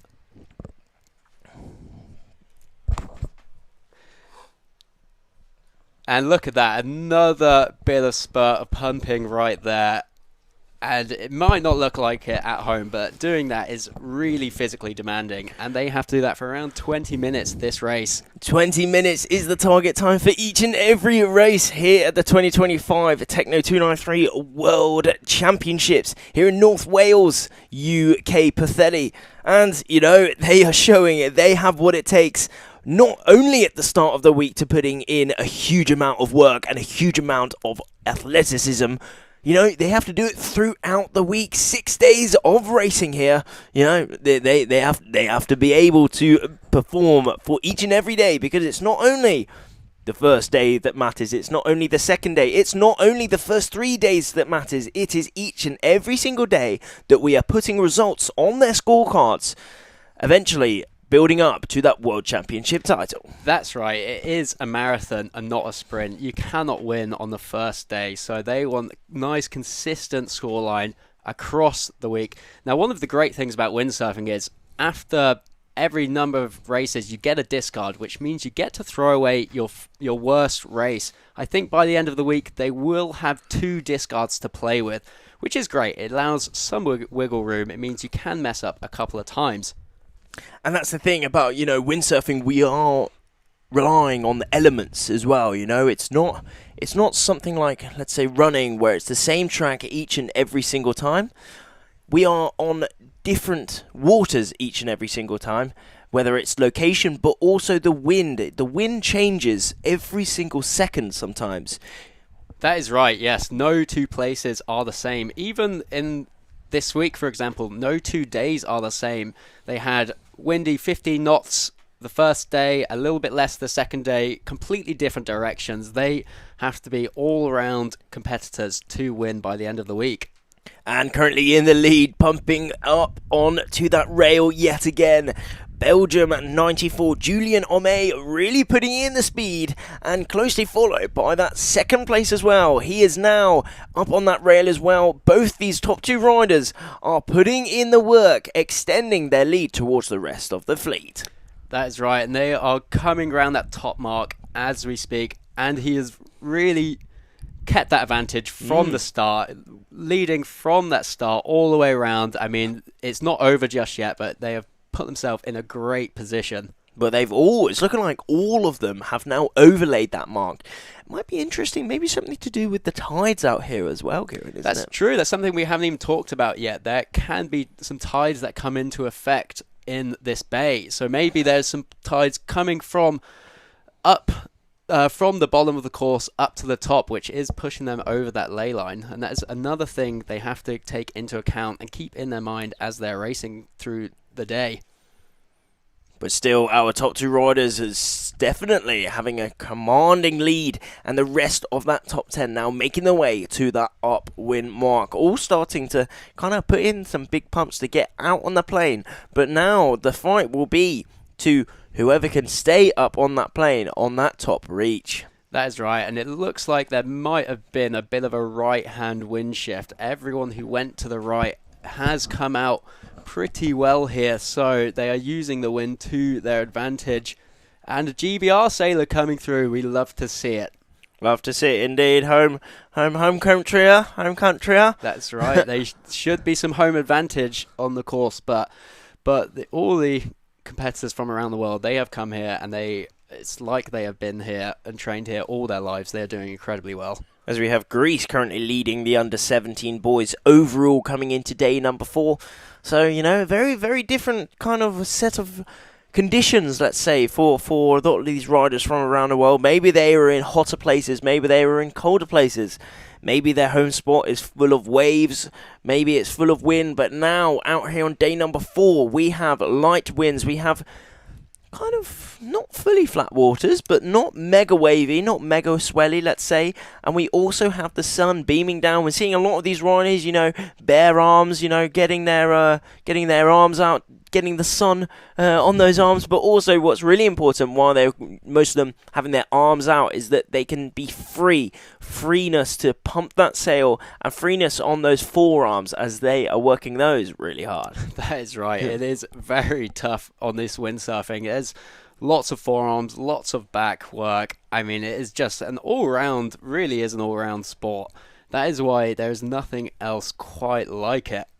Nothing else quite like it indeed and that is why each and every one of us loves windsurfing. And what a amazing kind of platform to enjoy windsurfing here at the Techno293 class. We have riders from juniors all the way to seniors racing it out here full power as World Championship titles are on the line. But what a shot we have here of this top reach. Yeah, this is really such a cool shot. I mean, it's really showcasing how they are going down the reach. There's been a few competitors who've decided to take that low line. There might be a little bit less wind because all these competitors above them, they are giving off dirty wind, which just reduces what your sail can capture, and it makes life quite tricky. So the tactic usually is to take that high line, make sure people are trying to go below you, and you're keeping that fresh wind in your sail. But, when maybe taking that high line, maybe they're taking a little bit more distance. So it'll be interesting to see at that bottom rider there. For sure, they're now covered by all these top 4 riders, but will they be maybe gained a little bit just from doing a shorter distance? We will find out at the end. But it is still Belgium 94, Julian Omé, leading this race for the under-17 boys here on day 4. That is right. It looks like he has kept that lead, but there are some competitors trying to take that inside line, like Rafty just said. They are sailing that shorter distance, and maybe that will help towards the end. And it does look like it has dropped off out there. There are a lot less people planing at the moment, so it really is becoming a game of who is the fittest, who can work the hardest. Honestly, their muscles will be screaming at them right now, but they have to just keep pushing. Keep pushing. Pump until you can't pump, and then pump a bit more. That is the motto. Pump until you drop. That is it. But it's interesting because for sure in these light winds we'll be seeing non-stop pumping, as we're seeing Belgium 94 Julian non-stop pumping. However, once that wind kind of picks up to those powered up railing conditions, to those off the fin conditions, then we don't see quite as much pumping, do we? No, that is true. That is usually when how well you can tune your equipment comes into play. Who can just go the fastest? I mean, there will be times when you will still use that pump to your advantage, but in times like this, when you can pump and maybe go 1 knot quicker, when maybe you're going only 6 or 7 knots, that extra knot is a really big percentage increase. And throughout a 20-minute course, that 1% here, 1% there can build up to a huge amount and could be the difference between a world title and not a world title, as Belgium 94 Julian Omé is showing us exactly how to take that 1% here, 1% there and pump all the way towards the finish. He's currently leading. Will he be able to take it all the way? It's looking like he will. Yeah, he is certainly putting in a very commanding performance at the moment. Like we said, he is in the top 10 at the moment, but this first will really help the cause of pushing up towards that medal. Up to that medal, he did come in today in that 6th place position, all the way from Belgium. However, we have that 2nd and 3rd starting to get up onto the plane. France 50, Soren Nuegra from France. There we go. He is really pumping. As you see, as soon as you get onto that plane, you really do have a speed burst increase. But like I said, these sailors have been pumping the whole race so far. So maybe around 10 minutes. So having that effort still in the tank to get that board onto the plane is so impressive. But now they are on their downwind leg towards that final finish. So a big performance from each and every one of these athletes there. Look at the pumps that they are putting in there. Both Julian in the lead, putting in some massive pumps, but a close 2nd place from Soren, having a very big pumps in there. He is trying to attack. Both these top 2 riders have actually got a good lead to that 3rd place position. Look at Soren there. He is planing. He's caught a wave. Will he be able to catch up Julian there? It's looking close. That is right, and it looks like the wind has shifted a little bit. Most people seem to be jibing straight onto that port, and it seems like they are heading towards that bottom mark, so there is some variability out there. And to be honest, when you're leading and the wind does shift like this, it can make your life a little bit easier because everyone has to start following you. Everyone does have to start following you when these angles are exactly like this. We are seeing some differentiations for sure within these riders at the minute. For sure, the top 2 riders, both Julian and Soren, taking that deeper line at the minute. That is right, and it seems like they're in the commanding position. I mean, people are going at a bit of a higher angle behind them, so maybe they're just trying to get into their own lane, get their clean wind, or maybe go a bit higher, and you do go a little bit quicker when you have that higher angle. Exactly, as we see right up the top. Let's cast our eyes to the top of the screen now. A big group in there, and now planing. That's where we are. These group are now caught a gust, and look how fast they are going compared to the other riders. They are gaining a huge amount of distance as they have the speed over the water at the minute. That is right. They are overtaking like nobody's business. But it looks like they are just heading out of the gust there. But as we can see, the competitors who are pumping the most, they have keeping that board planing. And you can just see how advantageous that is. Absolutely advantageous. Some of these riders would have already, just from that burst from energy of wind there, they would have gained maybe 5-10 places within this race. 5-10 points on the results table can mean 5 or 10 places over the kind of over the whole results. You know, that can be the difference between a top 10 finish, a top 20 finish, a top 30, top 40 finish, or even a win. That is right, and unlike some of the other fleets, the points are very tight in the under-17 boys. I mean, between 1st and 7th or 8th, there is only 20 points. Now, that lead could diminish in 1 or 2 races, so this day will really, really make the difference between who will come out on top towards the end of the week. Certainly so. Coming into today 4 on our screens, we did have the under-17 boys. For the under-17 boys, Spiros from Greece. Greece number 2, currently leading, but only by 3 points from his Greek teammate there, Georgios, in that second place position. And then the rest of the riders, again, as you said, only 20 points separating the top 8. But people from all around the world. We have Greece, Turkey, France, Portugal, Belgium, Spain, Turkey. We have a lot. That is right, yeah. The World Championships are bringing the best of everyone out there. And as we can see, they are coming to the downwind gate, and it looks like a lot of competitors are opting for that right-hand side. So maybe they have seen that wind shift like we were talking about, and it is good to get over there and get onto that lifting tack as quick as they can. And there is that bottom gate. However, this mark is, this is the bottom gate now. So they will be making their way back upwind for the second upwind leg of the course. Remember, we have around a target time of 20 minutes. However, now as the wind has dropped quite a bit, a fair bit indeed. Also, it looks as if it is swung around a bit. We could be looking at a slightly longer race here. That is right. That is right indeed. And they have been pumping all that time. They are going to be so tired by now. They are going to see that finish boat, but they cannot go there just yet. They have one more lap to do, unfortunately for them, but fortunately for us and everyone watching at home. Exactly. The show never stops. Show never stops for us. However, the packing and the pushing never stops for these young athletes out here as well. It is just amazing to see. Only under 17 years of age, but they have what it takes to be at the very top of the world. They have the discipline, they have the work rate, and they have the athleticism to be racing within this World Championships. That is right. There could be even some future Olympians in the making here. This is where they're gaining that valuable knowledge and all those skills and racing knowledge to put them at the top of the fleet in years to come, perhaps. Exactly. I mean, this is the class where a lot of those riders, as he said, go on to the Olympics.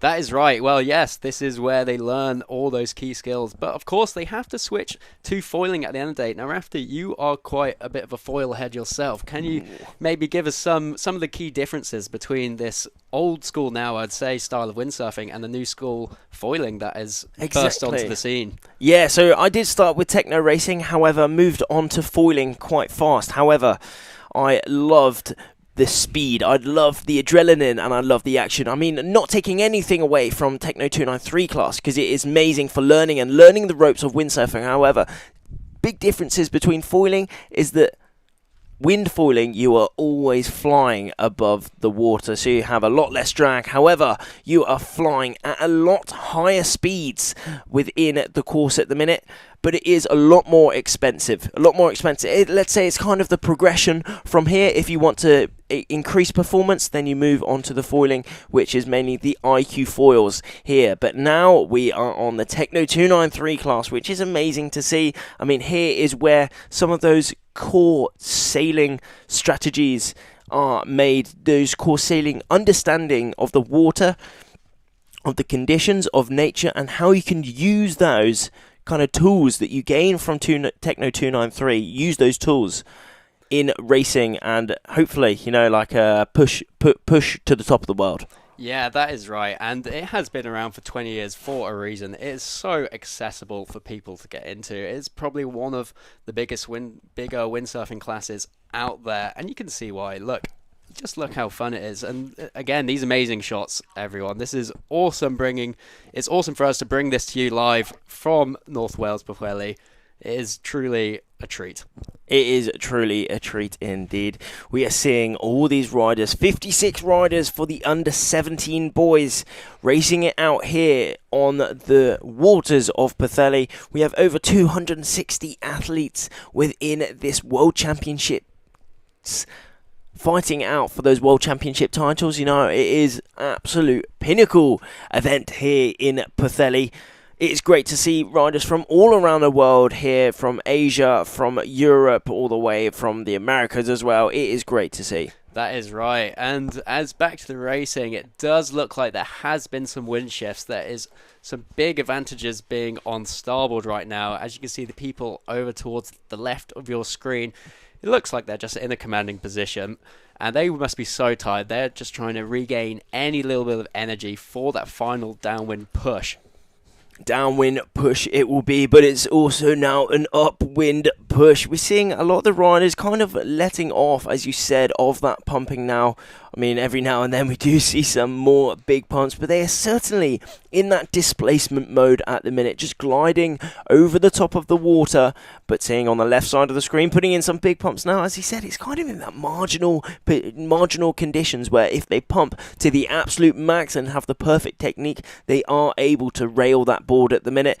But without it, it's displacement mode, isn't it? Exactly, yeah. We have a fine line between that displacement load and that marginal railing. I mean, it looks like they do have their feet in the foot straps, so they are in there trying to just lift that windward rail, trying to really think about the speed of their board at the moment, with the occasional keeping their head and eyes and their vision outside the equipment, just scanning the horizon, seeing where their competitors are, seeing where the best wind is. And that is really what makes an all-round sailor, how well you can keep the board going in that small circle while keeping the vision out and seeing where everyone else is.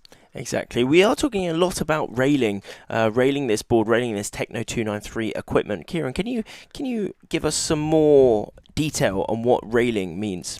Yeah, so basically railing is when that, 7 to 9 knot wind range starts coming and above, and they start to get their feet in that one of the back foot straps, and they start to lift that windward rail, which is the edges of the board. They're lifting it out the water to come alive, and they really get a big speed advantage doing that. And if they can do that more than their fellow competitors, then they will likely be going quicker throughout the race course. Certainly, and one of the amazing things about railing as well, that it feels absolutely amazing, just gliding above the water, doesn't it? Yeah, that is true. Once you get in that foot straps and the board starts coming alive, it really is one of the most unique things about windsurfing that you just do not get from any other sport. And I think that's why we're hooked, that's why the sailors here are hooked, and that's hopefully why you listening at home will be hooked soon when you go and try it. Exactly indeed. As we're seeing our leaders still, it is Julian Ome, Belgium, 94, has extended his lead within this race number 11 for the under 17 boys. Extended his lead and now defending his lead to that second place position. Still working that sail, working his body and driving that board forward on his downwind leg here. There is our second place as well, France 50. That is Soren from France in that second place position, still working that sail, working his body, driving that board forward onto that downwind leg. That is right, and these two competitors did have the best starts. As you remember, there was that black flag, but these two were just they just put everything on the line. They knew everyone would be below the line because of that black flag, and they hit the line so well, and they got the lead from the start, and they've managed to maintain all the way towards that finish. Not much separating them between that finish, not much separating them at all between that finish line. Only that that last bit of that downwind and that final reach towards the finish. Definitely France 50 as well, having a nice position within this race at the minute. He's second place overall.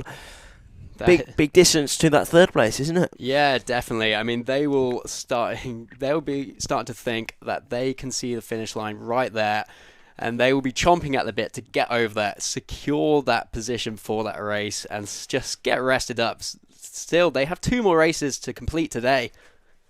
2 more races will be the goal for today, if wind permits, as France 50, Soren from in the under 17 boys, is now making his way down to that bottom mark, still putting in some big pumps. That is that rowing kind of pumping, a special pumping for that downwind. Yeah, when that wind starts to get super light, you start throwing the mast forward in front of you. You're scooping as much wind as you can, and you're basically dragging yourself through the wind, and you then also do that with the clew end, which is the back end of your sail, and we call that butterfly rowing. And There he is, France 50 coming round that bottom mark to the short final finish, and he would be very happy with this race. He's currently 4th coming in today, so this 2nd place will really help the cause, and let's see if the Greeks have an answer for this in the coming races. Indeed, we will see as France 50 making his way towards the line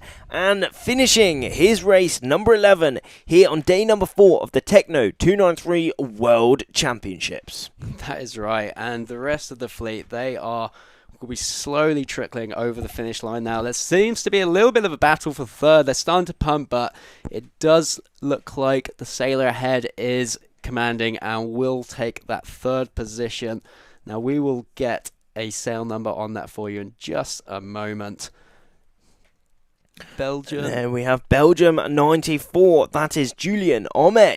Oh, so maybe he might have lost a position there. I think so. He was winning a moment ago. Apologies for that, everyone. But still, a top 5 finish is excellent. Absolutely amazing work. And that actually means, I think, if we are correct, nothing confirmed, Julien won that race. What a performance from him. Yeah, that's excellent work, honestly, especially in conditions like this. Very hard, very changeable. Like you can see in the background, they're the mountains we are talking about. When the wind is coming over them, it's getting messy, it's coming from the left, from the right, so you really have to think about where that wind is coming from and start to piece it together.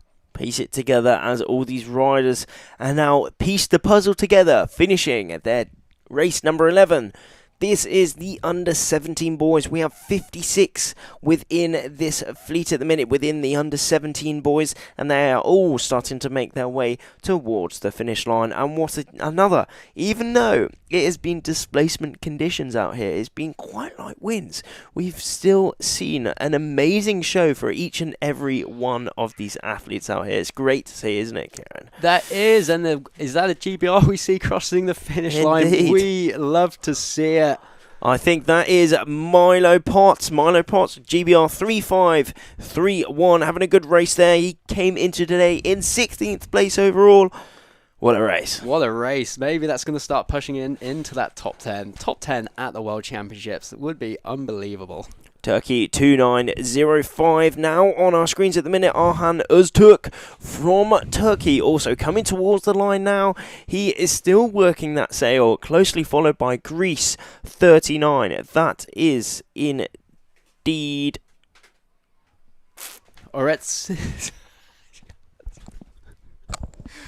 Yeah, that was the best we have there, ladies and gentlemen.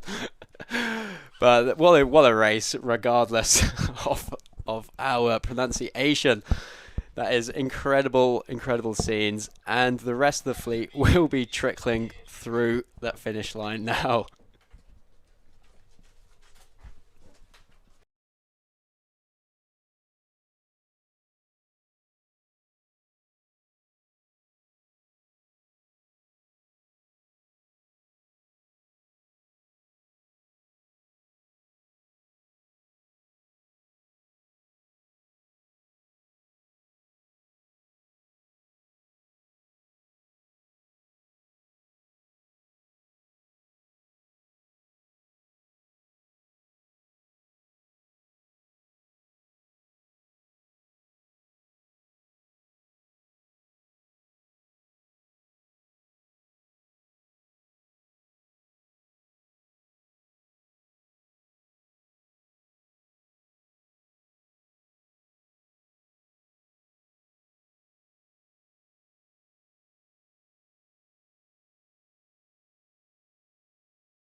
And hello, ladies and gentlemen, we are back. So, a little update for everyone. We are planning on switching race courses. We are going to get a bit of action from the under 13s and the under 15 boys and girls classes. So, stay with us.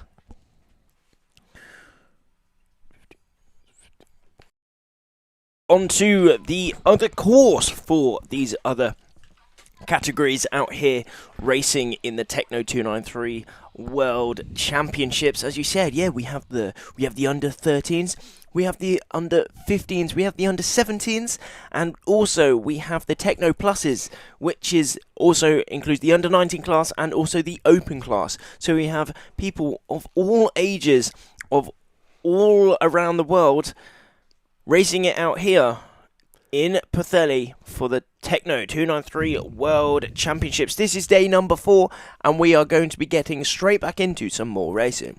Yeah, that is right. We have people as young as, I think, 13 here, all the way up to 37. So that is one of the great things about Techno. It really is a piece of equipment for everyone. But of course, the under 13 class will be on a smaller sail. I believe it is a 5.8 meter sail. The under 15 class is a 6.8 meter sail. The under 17, 7.8, and the Techno Plus Open is an 8.5, I believe. So the board is exactly the same. The fin, I believe, is the same for everyone, but that sail size does change because, of course, when you're young, 13 years old, you will need a smaller sail. It can get a bit hairy out there.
And welcome back. We are just providing another update. It looks like we have a little bit of sea breeze still at the moment, but there still seems to be a bit of deliberation on the shore. Certainly a little bit of deliberation. It's 4:30 in the afternoon now, so for sea breeze it's looking like it's probably towards the end of that, no, Kieran? It does seem that way, but there has been some chatter of getting out there and laying a race course, so hold on tight. There's still maybe some races yet to come today. Exactly, so make sure you stay glued to your screens for some more racing here on day number 4 of the 2025 Techno293 World Championships. We'll see you very soon.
Hello and welcome back, ladies and gentlemen. Thank you very much for the wait. We are back with another race, and we are currently on the under 15 boys fleet, I think, at the moment. We've had some battle with the sea breeze going on the last few hours, but it seems like the prevailing wind from the north has won over. Rafty, what would it have been like for the competitors over the last few hours? Yeah, so as you said, there was no wind throughout the last few hours. We had maybe a little bit of sea breeze come through, but didn't manage to come through in the air, so all the riders were waiting on the beach. This gave them an amazing time just to refuel, regroup, have some talk with their friends, have some talk with their coaches to plan out this afternoon. And wow, we really have the wind back in this afternoon, don't we, Kieran? That is right. It looks like a cool 9 to 12 knots offshore from the northerly direction. So their first race was around 11 a.m. and it is currently 6 o'clock here. So it's been a long day for them. So it's all about who is fueled correctly, who still has the energy and the mental capacity to race as hard as they can.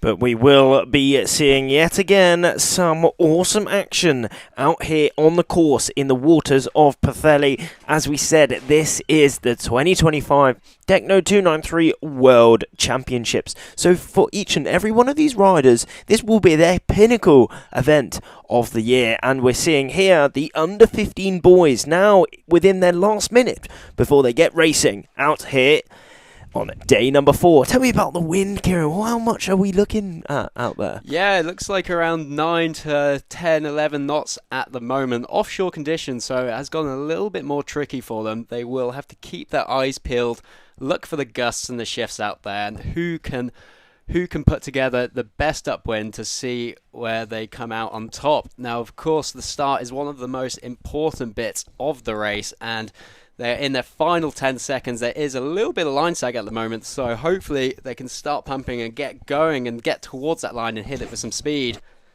And there we have it, coming up to the last few seconds before the gun. And here we go. Away they go.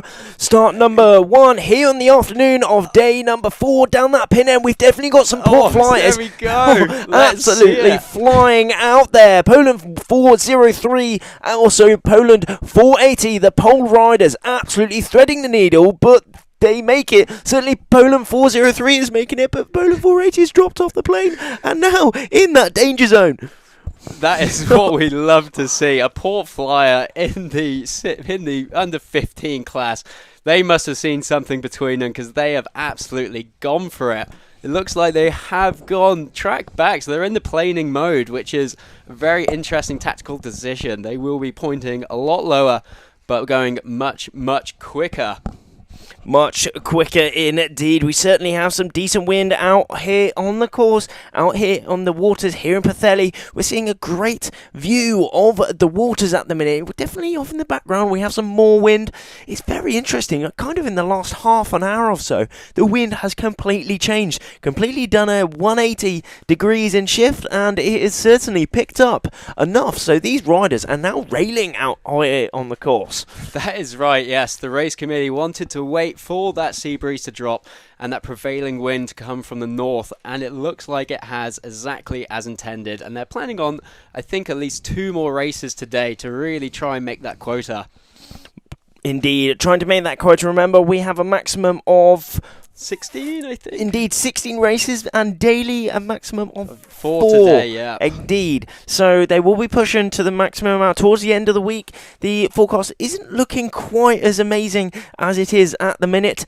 So we've got wind out on the water, we've got wind, we've got sun, and what much more could we want, Kieran? It's just dreamy. It is dreamy out there, and the 6.8 boys fleet are away, and you can just see them flying across the water. Again, unbelievable shots from our drone pilots over there, and they are racing away hard. Look at them go. Absolutely cruising. We certainly got that rider on the right side of the screens, but all of these riders are now starting to rail. Well, not starting to rail, they've railed throughout this race so far. Absolutely pulling up that board, reducing their drag, and speeding out onto their first upwind leg.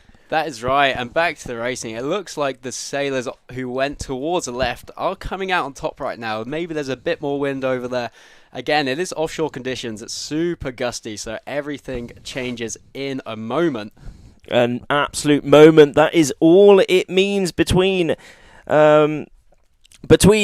making that kind of the speed, making that VMG, and making that overall shorter distance on the course. Remember, that is the goal for each and every one of these riders, not only being fast throughout the course, but making the shortest course possible, meaning that, you know, they have less distance to cover.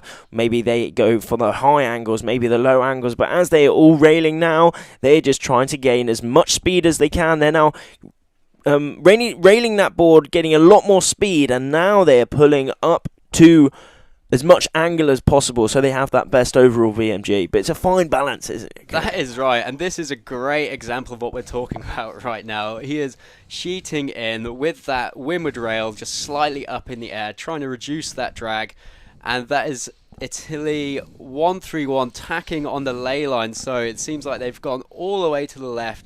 They're hoping to come back in a little bit of breeze there. We'll get some names for you in a moment, but it seems like there's also some good wind over on the right, so maybe that might have been a bit of a bad play, but the people over on the right are coming back in a really good bit of wind at the moment. But it is Italy 63 on our screens at the minute, showing us exactly how it should be done. Italy 63, that is Davide Zucca from Italy. Absolutely having a corker of a race so far, but if we having a look out on the water at the minute, maybe in that background we are seeing a little bit of darker spots on that water, meaning that there could be a little bit more wind over there. But here is an awesome shot, yet another great shot to see our conditions out here in Pwllheli. As we said, the wind has completely switched around, so the wind is now coming off that beautiful land through those trees and off those mountains. So, as you can see, it's a little bit gusty out there, isn't it? It sure is. You can see the gust streaking down there in the darker patches. That is what they'll be searching for. If they can link some of these darker patches together, that is really vital to getting a good race here. If you can stay in more breeze, you will be going quicker. And if you're going quicker than everyone else, you are very likely to come out on top. That is the goal for each and every one of these riders, coming out on top. As we're looking at the top riders within this race at the minute, could that be a 5.8 actually doing insanely so far? Yeah, maybe. I think it is the 6.8 fleet we're looking at. Maybe we're on something wrong, but if it is, they are doing so well. 131, who we'll get back to you, but they are attacking for the ley line right there, leading around on top. And now that is an under 15 boy right there, Carlo, coming round, currently in 22nd position in today, so having a corker of a race. He's doing amazingly as he puts in his last tack for this first upwind. He's pumping that sail. He is in that first place position. Now he is just going to try his very best to do this position, to do this speed, to do this technique, and also keep this lead throughout the rest of this race. Close second position from these top two riders. Big battle for second and third places. One of those riders just overlaying that mark just a little bit, allowing them to have a bit more speed through it. And now it is extremely close between these second and third places from Italy and from Greece, who will be able to take it. That is right. What a battle we've got going on here. They are working so hard, and it seems like the winner came from the left and a few others came from the right, so it was not too important about which way they went, but it seems like speed has been key. Speed is key, and speed is always key throughout this race. And look at it, they are really showing us they have the speed. They are planing all the way to their next mark. That is an awesome shot right there. That's really showing what's going on. And look at that lead as well. Italy has done so well. So now they're going around to the reach mark, and they will be doing one downwind before coming back up. But look at that shot. That is unbelievable. It is absolutely dreamy. He is locked into that harness, but no much stopping. He comes out of that harness and is now putting in a jibe straight away. I think he has seen that. He's seen that pressure coming down in the middle of the course, isn't he? And he's going to get back straight into it. That is right. He's taken a look back over his shoulder, seen all that wind that everyone else has been following him, and he thought, let's get back into that, keep that speed. And the next two, maybe they've seen something else. That is the thing right now. It's so gusty out there. Things can change in that short time. Not exactly. Things can change in a split second, especially in this wind at the minute. We are seeing it being quite gusty out here. So you don't only have to push their bodies to the limits, they have to push their minds to the limit to make sure they are in the right place at the right time. Some people can kind of say, you know, you get lucky sometimes in a gust. I say you make your own luck. That is true. It does usually is the best sailors do come out on top regardless of the conditions. But look at that. The whole fleet is coming around. You can see in the background that leader is heading all the way down. He's going to be going through the next start line, but this is just great shots and great racing at the moment. Absolutely amazing racing out here, putting in some big pumps. All these riders throughout this current top 10 and the rest of the fleet. In the under 15 boys class, we have 38 from all around the world. 250, over 260 athletes within this whole competition. From juniors all the way to the seniors, we have the under 13s, under 15s boys and girls, under 17 boys and girls, and also the Techno Plus, which is the open where we have under 19s, but also seniors from all around the world. That is right, and look at this footage. It's really displaying how best to get downwind. Now, if they just went round and pointed straight at the bottom mark, they would be losing all their speed. So it's really key to keep that high angle, keep all the speed, and you will end up being at the bottom faster than going directly down. We call that VMG in the business. Exactly, and we are certainly in the business here as they are pushing all the way on their downwind, pumping that sail, planing that board, as this is how they have the speed. And we go straight to the leaders here within this under 15 boys race at the minute. Italy 63 on our screens at the minute, having a great race so far. That is Davide Zucca, all the way from Italy, leading the race here in Wales. That is right. He has maintained his lead from that top mark, so he's had a really good downwind, kept the ball planing, and has decided to head around the right-hand gate. And it looks like we're going to get a bit of a split fleet at the moment. First place round the right-hand gate, second place round the left-hand gate. And at the moment, it does look like there's a bit of wind all over. So it is usually best to just get to the corners, get away from that centre, get away from where all the other sailors are. Try get back into the wind. There is a lot of sailors, a lot of other riders within that middle group at the minute, kind of making their way on this downwind. But here we have Greece, another one of the top riders within this race so far, splitting off from the first or second place going out onto the right-hand side. This dude has gone off to the left. Will he have made the correct decision here? We'll find out again at the other top wind mark. Yeah, that is right. And again, another split at the bottom. So seems like the fleet's a bit undecided on which way is the best. And you know what? It is hard to tell in these conditions. It is very hard to tell in these conditions. But what we can tell is that these riders are really making the most, really tight positions at that mark rounding there. Again, Kieran, as a multiple world champion, how important are those mark roundings? Oh, they're so important. This is where you can really get a bit of a backlog. It's super important just to get around there and get moving straight away. If you're in a bit of a pile-up, sometimes it's better just to turn around, go to the other gate, and just get moving upwind as quick as possible. There's lots of vital seconds that can be left out there. You just want to get straight back into that speed mode. Straight back into the speed mode, and Greece on our screens at the minute. I think that might be Greece 99. Who is Avengelos. Yeah, I agree. He is putting in a great display right now. I mean, look at that. He's just in the foot straps, holding on, getting his body out, putting pressure through the dagger board, just driving hard.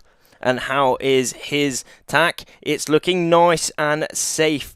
Making his way around the front of the board and powering up that sail as early as possible so he can make it all the way through the wind and straight back up on the rail. Evangelos from Greece, 99, is now certainly in a good place position, probably top 3 so far. And Italy, a 1-3 run now on our screens as well.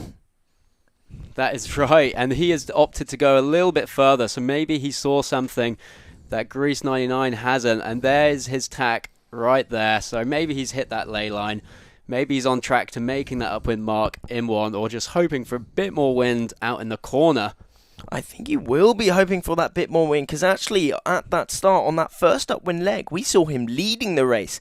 This is Carlo Alberto Graziano from Italy. Italy 1-3-1. He was leading currently at that upwind mark. However, just lost a few places so far. Maybe he wasn't able to get up on the plane. But a different coloured sail. I think that might be the 5-8. Yeah, potentially there. So if it is, he's doing really well to keep up with these under 15 boys. That's really impressive. Indeed. I mean, he came in today. He's overall in 22nd position. So even just being this high up within the race is absolutely amazing. A strong performance from him, but also from all the other riders. It's definitely picked up from what it was this morning. It's looking absolutely glamour out there, isn't it? It really is looking glamorous for approaching 6:30 at night. I think the guys would have liked to stay in, but I mean, they're coming out for beautiful conditions. They will not be disappointed with what's on offer out there. Exactly. The last possible start here in Wales will be 1 hour before sunlight. Yeah, I think that's right. So they might have another chance for one more race after this. But, I mean, all their focus will be on this race, getting a best result as they can. And it looks like we're with a couple of the leaders here, and it seems to have dropped off a little bit towards the top. But this is Italy 63, having a great race so far. A really good race indeed. A lot of these riders, he's now putting in some more huge pumps, trying to extend or defend his position within this race at the minute. He's definitely near the top, and here we move to most likely our current race leader. Will he be able to tack exactly on that ley line? We will be finding out very, very soon. Where is that upwind mark? It's looking like it's gusty though, and there is that upwind mark. It's looking like he might have actually taken it quite safe, or maybe not. Yeah, there could be a little bit of wiggle room in there. We'll see. And it also looks like the other fleet is coming down on their reach, so there'll be a lot of mixing soon, and it'll be really hard to keep track of who's going on, especially if you're out there racing. It'll be really difficult to figure out who are your competitors and who do you need to start guarding and covering, and when the tactics comes into play. Certainly, as our current race leader, if we are not mistaken, is rounding their next upwind mark here. Not much separating this rider between a win here on day number 4 of the 2025 Techno293 World Championships. An amazing place to be in as the two fleets are starting to converge. Yeah, that is right. Look at them just hooking in there, getting their body out, keeping that board planing. If they can do this all the way downwind and then the final stretch, they will take that race win.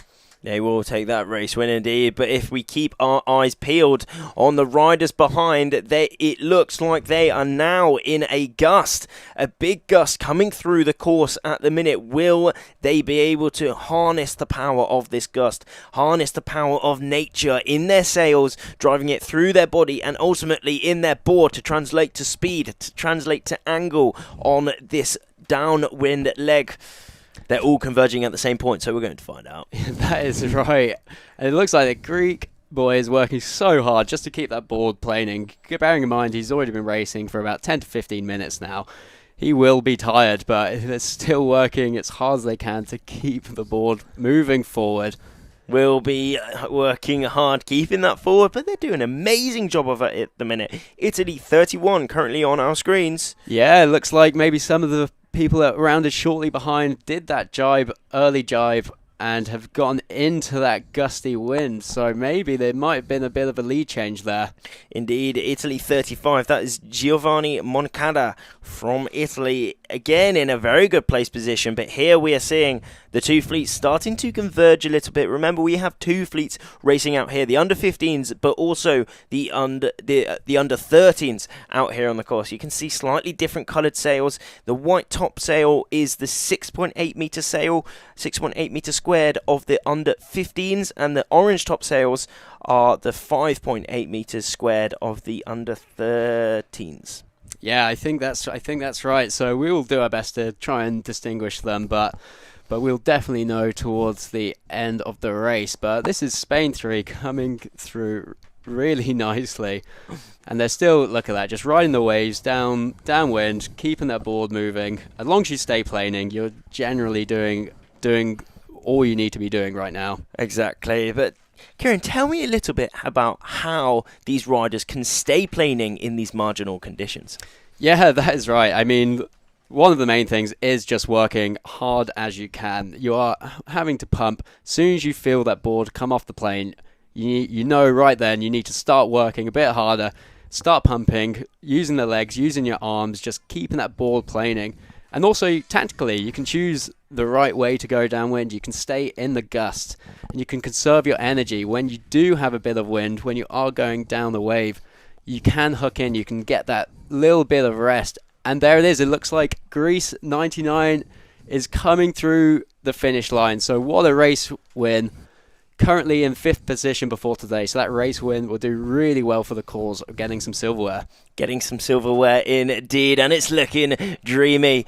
It's looking so good out here on the course. An amazing location yet again. Pwllheli has delivered some amazing racing conditions for the Techno293 class for their World Championships. And here we have it yet again. Another top rider within this race coming towards the line along with the rest of this top 3, top 5, top 10. That is right. They are finishing now. This race, I think that was an Italian, followed by Greece 42, followed by another Italian. So a lot of the usual suspects up there. But yeah, again, you know, this is again the penultimate day here potentially. They are going to be wanting to get some top 5 finishes if they want to snag some silverware by the end of the week. Indeed. We are seeing some differences kind of within this kind of top 3, top 5, top 10. As you said, not much separating Joshua and Fuavos in that 1st and 2nd place positions. Only 2 points after race number 9. I'm not quite sure what race we are on at the minute, but still, it will all be extremely close. Race number 12, if I'm not mistaken, we are currently on, and this is the end of race number 12 here on day 4 of the Techno293 World Championships. Yeah, that is right. We will come back to you with some more racing soon as the next fleet gets going.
And we're back. So the plan of action is we are going to follow the one final under 15 boys start, and we will follow that for a little bit, and then we will get some action of the under 15 girls fleet, and that is the 5 minutes currently gone in the under 15 fleet.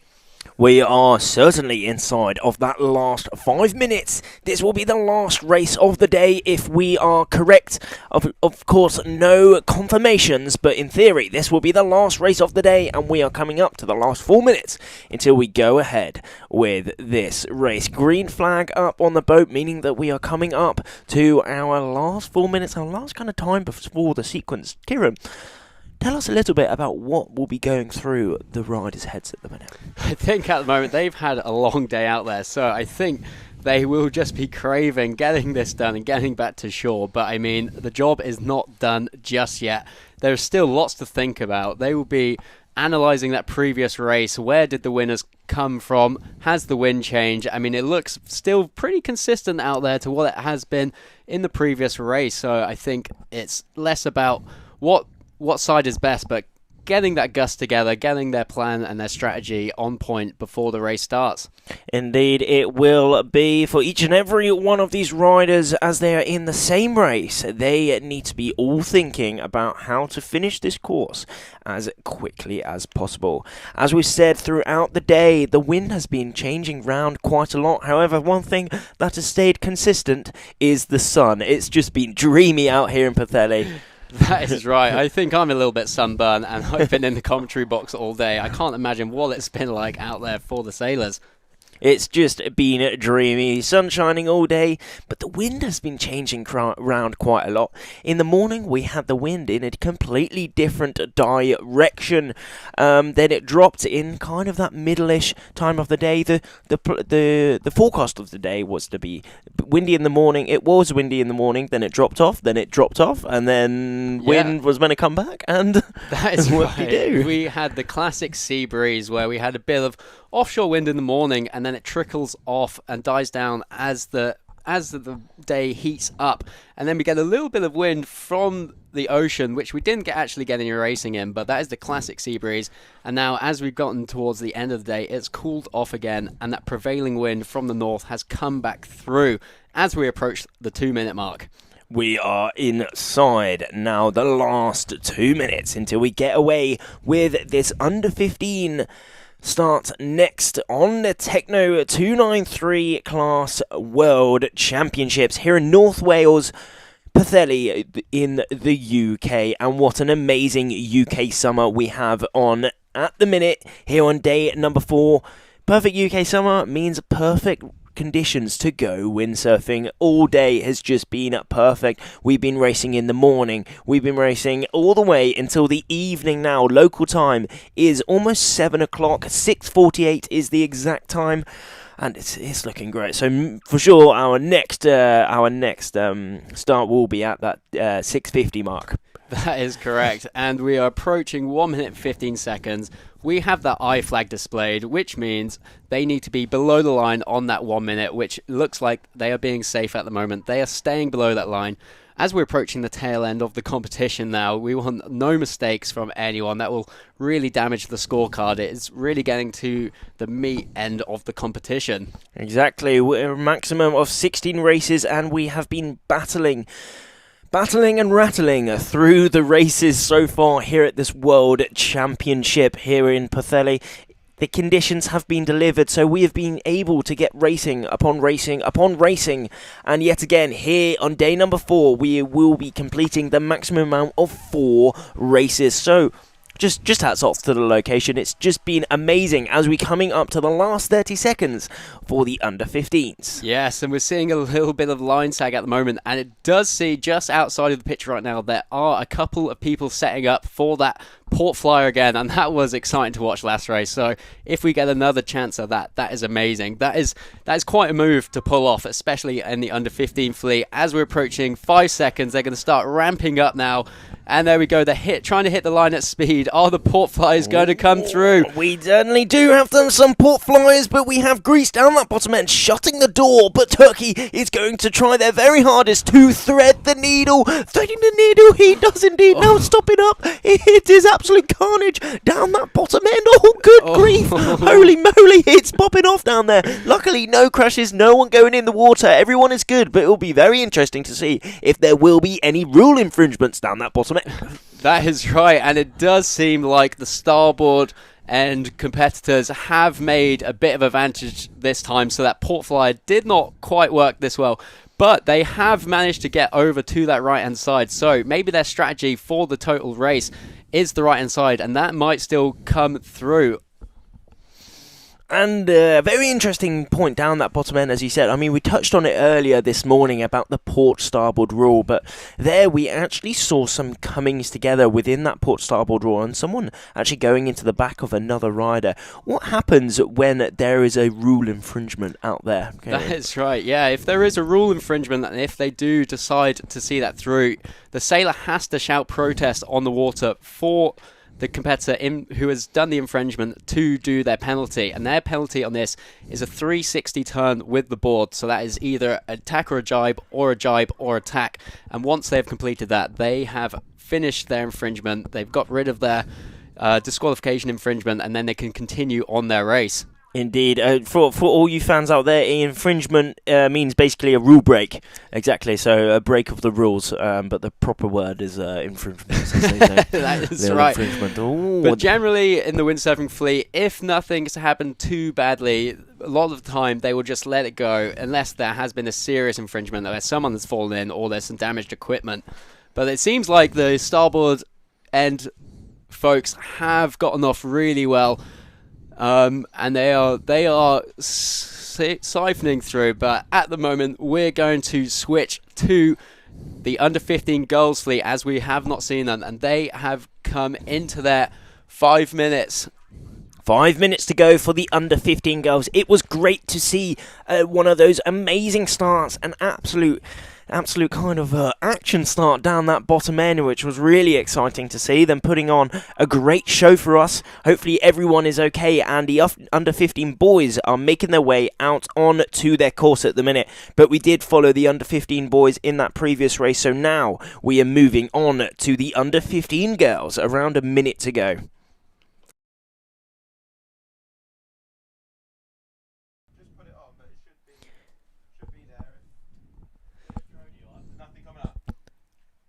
Anyway, we are with the under 15 girls right now, and in the under 15 girls league, we've probably seen the most dominant performance so far from Olivia Sanchez Moral from Spain. Spain 3 is having such a good week so far. And we are seeing out on that committee boat, we have those flags up. The orange flag is on there, meaning that is a warning. We are inside of the sequence for the under 15 girls. We then have the pink flag, the pink class flag up on the committee boat. That signifies that we are racing the under 15 girls. We can also see that yellow flag with the black dot up on the boat. That is the I flag, if I'm not mistaken, and that means that they are over. If they are over the start within that last minute, they are then allowed to make their way to one end of the start, go around that, and then have another start. So hopefully we won't be seeing any of that, because that means that they have a significant penalty, let's say, a significant penalty of having a very delayed start out here on the course. But throughout this day, we have seen some very interesting starts. I mean, from some of the fleets, we've been seeing them pushing extremely hard. Sometimes we've also had a general recall today showing that a lot of the riders are pushing that start and unfortunately going over that start sometimes. But then in other fleets, we've seen almost a lot hanging back, being safe, a lot of line sag out here, haven't we? That is right, and when you get to that middle of the line, it gets a lot more difficult to be on the line at the gun. It's a general theme throughout the whole of windsurfing and sailing itself, but it seems like the under 15 girls are doing a pretty good job at staying close to that line at the moment. They're doing a very good job, almost. I mean, again, we can only speculate as watching the screens. The only people who know exactly is the race committee on that committee boat, but I mean, we can see some riders are already extremely close to that line. Remember, The riders can be over that start line anywhere inside of the anywhere outside of that minute, anywhere outside of the last minute. They can be however much over the start. However, the most important thing is that they are not over that start line on the course within that last minute. So it's getting up to that minute soon, isn't it, Kieran? Oh, someone's just going down. That's right, and someone has just gone down the middle, but I think they will be okay. They will drift down below that line. Let's hope they can get that sail up before the final minute. And it seems like closest to us, we do have that Spain 3. Olivia Morel, she has had a dominant week so far, so that is one to watch during this race. I mean, before today, there's bullets all over her scorecard, so it seems like she knows maybe something that the rest of the competitors don't. And I'm going to be sure that she's not going to be letting on those secrets to the rest of the fleet as she is trying to win. Remember, here in Pwllheli for the 2025 Techno293 World Championship, of course, World Championship titles are on the line. Olivia currently leading the under-15 girls fleet. With Bullet, she is leading by a lot of points, so she is going to be wanting to keep that lead all the way to the finish and pick up that gold medal. But, you know, anything can happen. We're here on day 4. This is the end of day 4, and we still have 2 days remaining, so still anything can really happen. That is right. 2 days remaining, but only 2 races remaining. So we are getting to that tail end of the competition now, and it's minimize mistakes, maximize the points. And here we go into the final 10 seconds. Maybe we might have some people just nailing on that port end right there. Indeed, France 1-5-1-2 really pushing it there. Will she be over? If not, she's looking like she had a good start right down that pin end of Lilia from France. But now, Spain 3. Olivia Sanchez Morel, again, having definitely the best start within this under-15 girls group at the minute. We were lucky enough to talk to her earlier on in the week, and she just wants to win, and winning she does, as straight away, effectively, she has won the start, having the best start, the best head start within this race. How important is the start within these races, Kieran? Oh, I mean, in these racing, the start is one of the most important parts. I mean, they say you can't win a race on the start, but you can certainly lose it. And that start and that first third is the most important. You want to get off that line in your own air, and you want to work the hardest in that first third. It really puts you in that commanding position. And like we've seen here from Spain 3, and whoever's there is above, they're keeping up. And it seems, again, they've gotten off that line on starboard, and they're heading out to that right-hand side, and they just want to keep pumping, keep their own clean air, and looks like she is tacking away. So maybe she has seen something over on that right-hand side. She wants to get into there. Possibly so, but there was a very good demonstration of the port starboard rule. Olivia having to hang back for that starboard rider just to make her way through, and make her way through she does. Maybe that manoeuvre there could have cost her a couple of places. Now one of the other riders, one of the other under 15 girls, has crossed Olivia there. Who will be in the lead?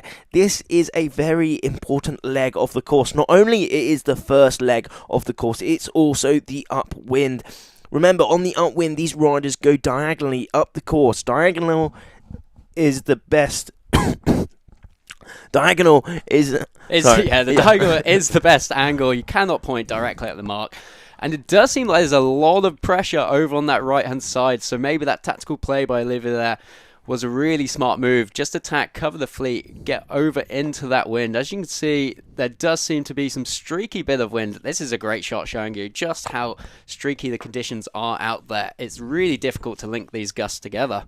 It is very tricky indeed. A very good shot out here in Pwllheli. I mean, not to mention the amazing landscape we have here. Mountains in the background, trees and valleys everywhere. It is absolutely dreamy. And also what is dreamy are the waters here in Pwllheli. We are seeing some very significant bands of pressure, some gusts coming down. How can we see the gusts? The gusts are where it is darker on the water, and in lighter spots, they are lulls, so lighter winds. So all these riders want to be in those darker spots, as this translates to speed, and Upwind potential, which overall increases that VMG, velocity made good, that we always talk about. Yeah, that is right. And there could be a potential of, maybe 5 knots difference between being in those lulls and in those gusts. And those 5 knots can make such a big difference, especially in these conditions when it's on the edge of maybe not railing and railing like we're seeing here. But looks like Olivia's come across in a very commanding position. She is trying to keep herself between the rest of the fleet and the first mark, and she's doing a great job of it so far. Doing an absolutely amazing job of it so far. But what else can we expect when she's got that many wins on her scorecard? She is counting all wins after race 9. Bar 2 results at the start. She said earlier on this week that, she didn't have the best start to the competition with those 2 results. I mean, one of those results was a second, so, I mean, it's still mega good. But then, from then on, up to race 9, she has counted wins. So, I mean, she can be very happy with that. That is right. And maybe that's just a bit of a tell of her mindset coming into this. She was almost disappointed with that second. She clearly wants to dominate this fleet, and she's doing a great job of it so far. Absolutely amazing as she dominates the fleet yet again within this race here on day number 4 of the Techno293 World Championships. What a day we are having here on day number 4. I mean, I'm having a great day, and there has been smiles all around, especially when we were in the rigging area this morning. Everyone was just so happy to be here. So happy to be here. Indeed, are the athletes, and also so happy to be here as everyone else involved in making this competition possible. The parents, the carers, and also all the organisers, all the sponsors of this event that have made this event possible is extremely happy to be here racing in Pwllheli, North Wales in the UK. Yeah, that is right. We can't forget just the sheer amount of work outside of the racing that goes into this, and it isn't without all those volunteers, all those organisers, that this just wouldn't be able to happen. So yeah, big up to everyone involved in this. But I mean, look at this. We can't ask for anything more. Wind, sun, bit of waves, just great racing, great competition all round. And here we are. We have Olivia coming around the mark in first, very dominant. Very dominant still. I mean, we did see on her first upwind, it was looking a bit scary. I think this is this is their first upwind, isn't it? That's and we saw some crosses in there with Olivia just hanging back a little bit. However, she had what it takes to still lead as Latvia rounding in that second place position. Yeah, also Latvia 3, Marta De Hill is coming around very dominant, currently in third before today's racing. So if she can hold on to this, she is keeping herself in good stead to get some silverware by the end of this week.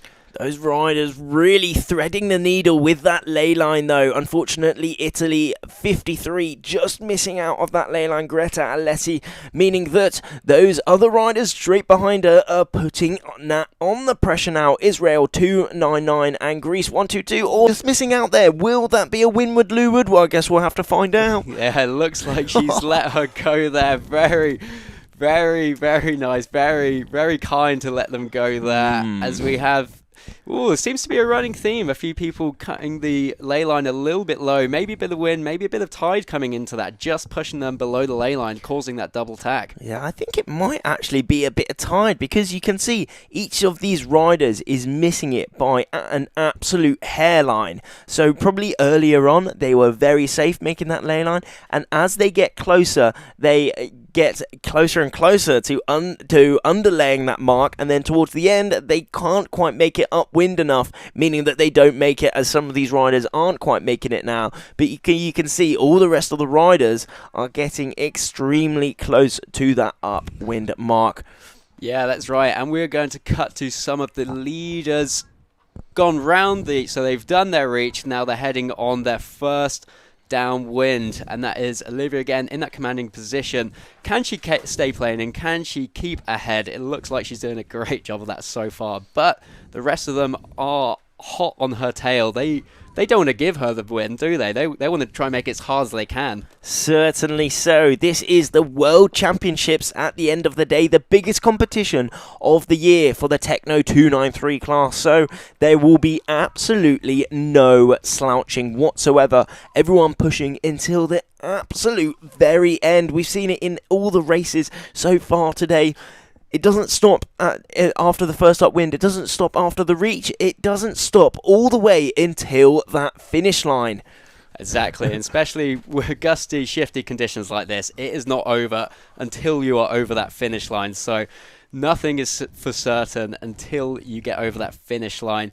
Especially, I mean, they're at the end of the day. They must be pretty tired by now. They had, 3 hours on the water earlier, and now they've come out for another 2 hours towards the end of the day. It is approaching 7:30 now, which is, that is a long day to stay in the zone and in the mindset. A extremely long day, but this is what these athletes have trained for. This is what they are ready for, and this is exactly what they are showing out here at the World Championships, that these riders are the very best of the world. And one of these riders who is at the very top of the world at the minute, on our screens at the minute, going through that gate towards her final reach, is Olivia Sanchez-Moral from Spain. That is right. A little hookup. Maybe one more lap to go, I think. They've done the reach, one downwind, so they have one more up, one more down to go. So the job is not done just yet. The job is not done yet. It would be good to see the diagram, which would be sick. And here is that course on our screens at the minute that they are doing. They are doing the outer loop course, aren't they, Kieran? Yeah, they sure are. So they have just gone through 3S, and as you can see, they have one more upwind to go, and followed by one more downwind, and then a short reach to the finish. Indeed, and they are now on their second upwind. They rounded that gate and now making their way back up to that second mark.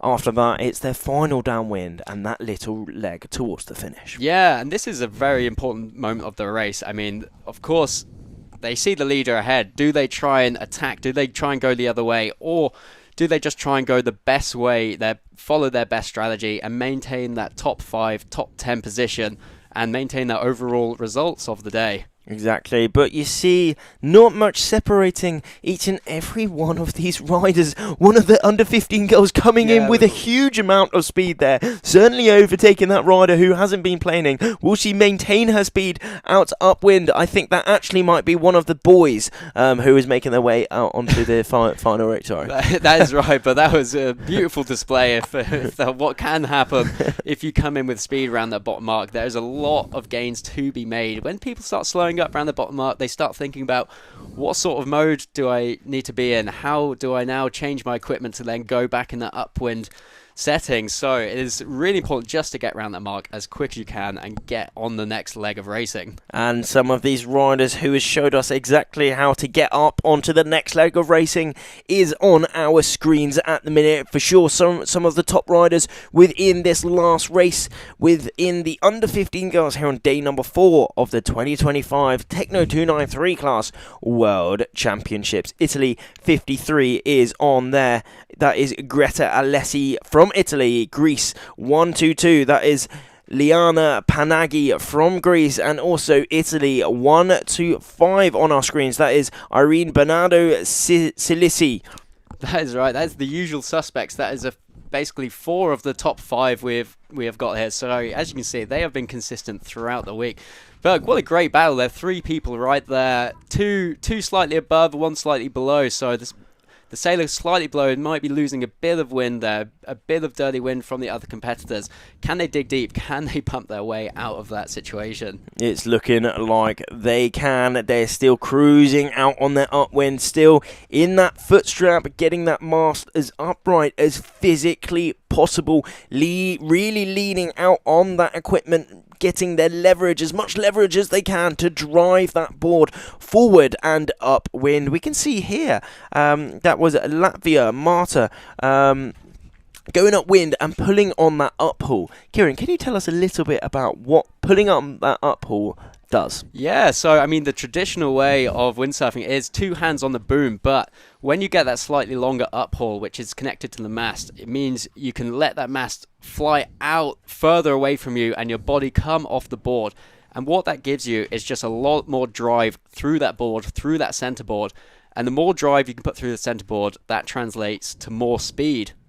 More speed, more drive, more power, and more fun here in the Windsurfing World Championships of the Techno293 class. It is just absolutely popping off here on day number 4. It is absolutely epic. The shots are epic, the racing is epic, and the speed is currently on the under 15s girls. The under 15 girls on the 6.8 meter sails, and there is their upwind mark. Once they round there, it is the final downwind and the final leg towards the finish, and then that will be their day done. That is right, and you could not tell. These under 15 girls, they are putting on quite the performance.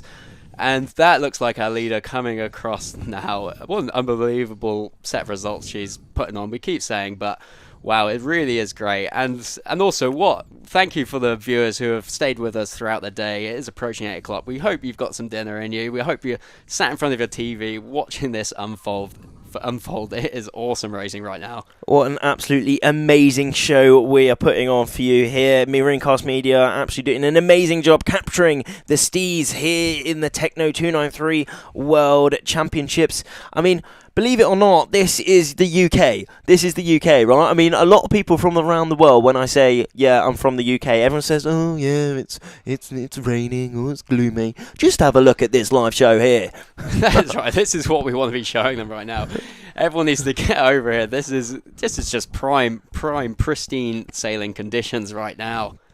Prime conditions. The sun is shining, the wind is blowing, and we have racing here on day number 4 of the Techno293 World Championships. Latvia 3 coming on our screens at the minute. That is Marta. She came into today after 9 races in 3rd place position. Will she be able to gain some more places within that podium? We will guess. We will have to find out. Yeah, that is right. But I mean, having a second on the final race of the day, that is really going to help the cause.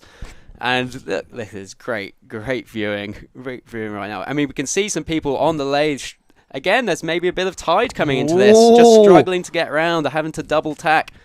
Indeed, it's definitely looking like a bit of time, because she was on the lane line there, but every meter she gained towards that upwind mark, she just got pushed and pushed and pushed down until she had to double tack. And here, hopefully, she makes it. Does she make it? She makes it indeed. She makes it. She makes it really, really well. And yeah, it looks like on the home straight, one final downwind to go. All you have to do is just maintain that, no more mistakes, and keep it going.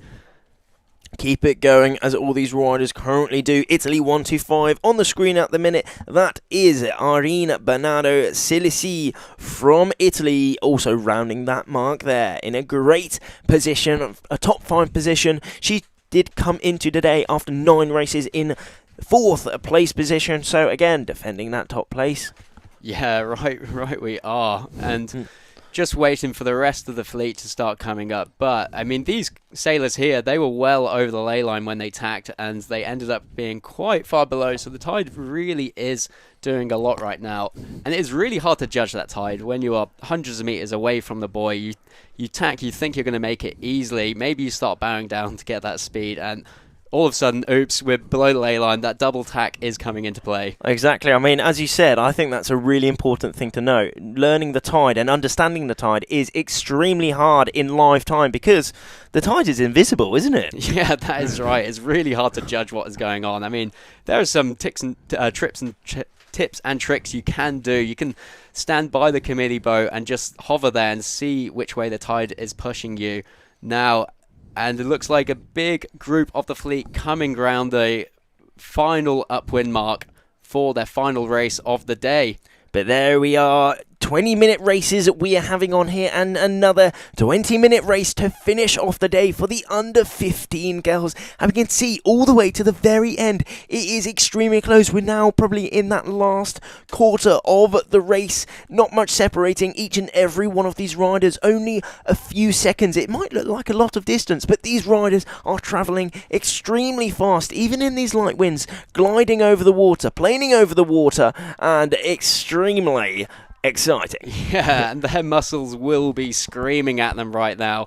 What are you pulling me through? Why do you keep pumping? But it just has to be done. You have to dig deep. This is where you get in the pain cave, because, like we said over and over, the more pumping you do, the quicker you can go, especially on the downwind when the speed difference can be over 10 knots between planing and not planing. Exactly, over 10 knots, and that is very, very fast indeed. I don't know really the conversion between kilometres an hour or miles an hour, but 10 knots is a huge amount. You really want to be planing all you physically can, all these riders physically can. We're seeing downwind, a lot of the riders definitely planing, but that means in these kind of marginal lighter winds, that will reduce their angle, so they will be going a lot longer around the course, increasing their distance around the course. However, we go back to that balance of speed compared to angle, speed over the course rather than distance over the course. And it's looking like if you can get up on the plane, the speed is winning that balance. Exactly. And we just had a good footage on arguably one of the most important races there, the race back to the beach. There is some food waiting for them there. They are going to be hungry. They're going to be wanting that rest. They must be absolutely knackered after this long day. It has been a long day, but it's been an absolutely amazing day with different conditions throughout. As we saw in the morning, it was very different to now. We saw the wind in a completely different direction, and some different sea states, I think, as well, haven't we? Yeah, there's been basically two stories of the day. We had some more offshore, more variable conditions this morning, where there were some really big changes in the gust directions. And although it is offshore now, it does seem to be quite stable. But I mean, they've still been having to work hard, thinking of the tactics and the right strategy to go. And maybe a little bit more tide coming into play this afternoon. Certainly, and an amazing race from Greece 1-2 there. Liana Panagi coming towards the line, having a great race there, and closely followed by Italy 53. Again, very close with Italy 31, Italy 53. That is in Di Greta, having a good last little reach there as she got up on the foil. And look at the speed out in the back. Will she be able to carry her speed all the way towards the finish and take that place from the GBR girl from there? It's going to be close indeed, as GBR 483 Ruby Web coming through as well. Whoa, I think GBR was just 481, safe there. Was just safe there, followed by Spain 221. Followed by Hungary 818. I think we have seen our overall leaders already cross the finish line. It probably would have been Olivia Morel. She had a very commanding lead, but we're here just watching the rest of the fleet come through now. A great race. I mean, I made a quick mistake there. That wasn't actually Ruby, because it was 481, not 483. But again, riders from all around the world here putting on an amazing performance for all of us, but also for all of them. You know, these riders are racing not only for their supporters, they're racing for themselves, aren't they, Kieran? That is right. It is, at the end of the day, it is an individual sport. You do come into this team training with your competitors. You want to work together in the training to get as good as you can, but as soon as that race starts, we always say there are no friends on the water as soon as that orange flag goes up. Exactly, it is game on as soon as that racing is on. However, what's the amazing thing about windsurfing? Everyone kind of relates in the same way, enjoys nature, enjoys power, and enjoys that adrenaline rush that windsurfing gives each and every one of us. So on the water, you know, it's a big party, always on the beach for everyone, isn't it? Exactly, yeah. Soon as you finish that race, any competition that you might have been racing against or who you're racing against, that goes out the window, and there are smiles over everyone's face. Exactly, smiles galore. The jokers around here, and it is amazing at smiling. And we're also seeing on the boat there, that finished boat, we have the finishing flag. That is AP over H. Is that red? That is red, That but is red. they will be done for the day. That is their 4 races completed. I mean, it is getting towards 7:30 now. They have done an unreal job today, getting those 4 races completed. I think this is the first day that they have done 4 races. The race committee have just seen the forecast for the following 2 days. It is looking very light, so they've done a really good job at getting everyone on the water, getting these races complete. And they've got a lot complete. Remember, we have a maximum of 16 races within this championship, and we are getting closer and closer to that number, which has been amazing. That we've had the conditions throughout this week here in Pwllheli in North Wales in the UK. It's been amazing here on day number 4, and here we are watching the last race, the finish of the under 15 girls here on day number 4. That is right. We have brought you action from the under-17 fleet, the Techno Plus fleet, and now the under-15 fleet. It has been unreal commentating and showing you what we've got. This has been Marinecast Media. I've been Kieran Holmes-Martin. And I'm Rafty Reed, and we will see you all tomorrow for yet again another day of the 2025 Techno293 World Championships.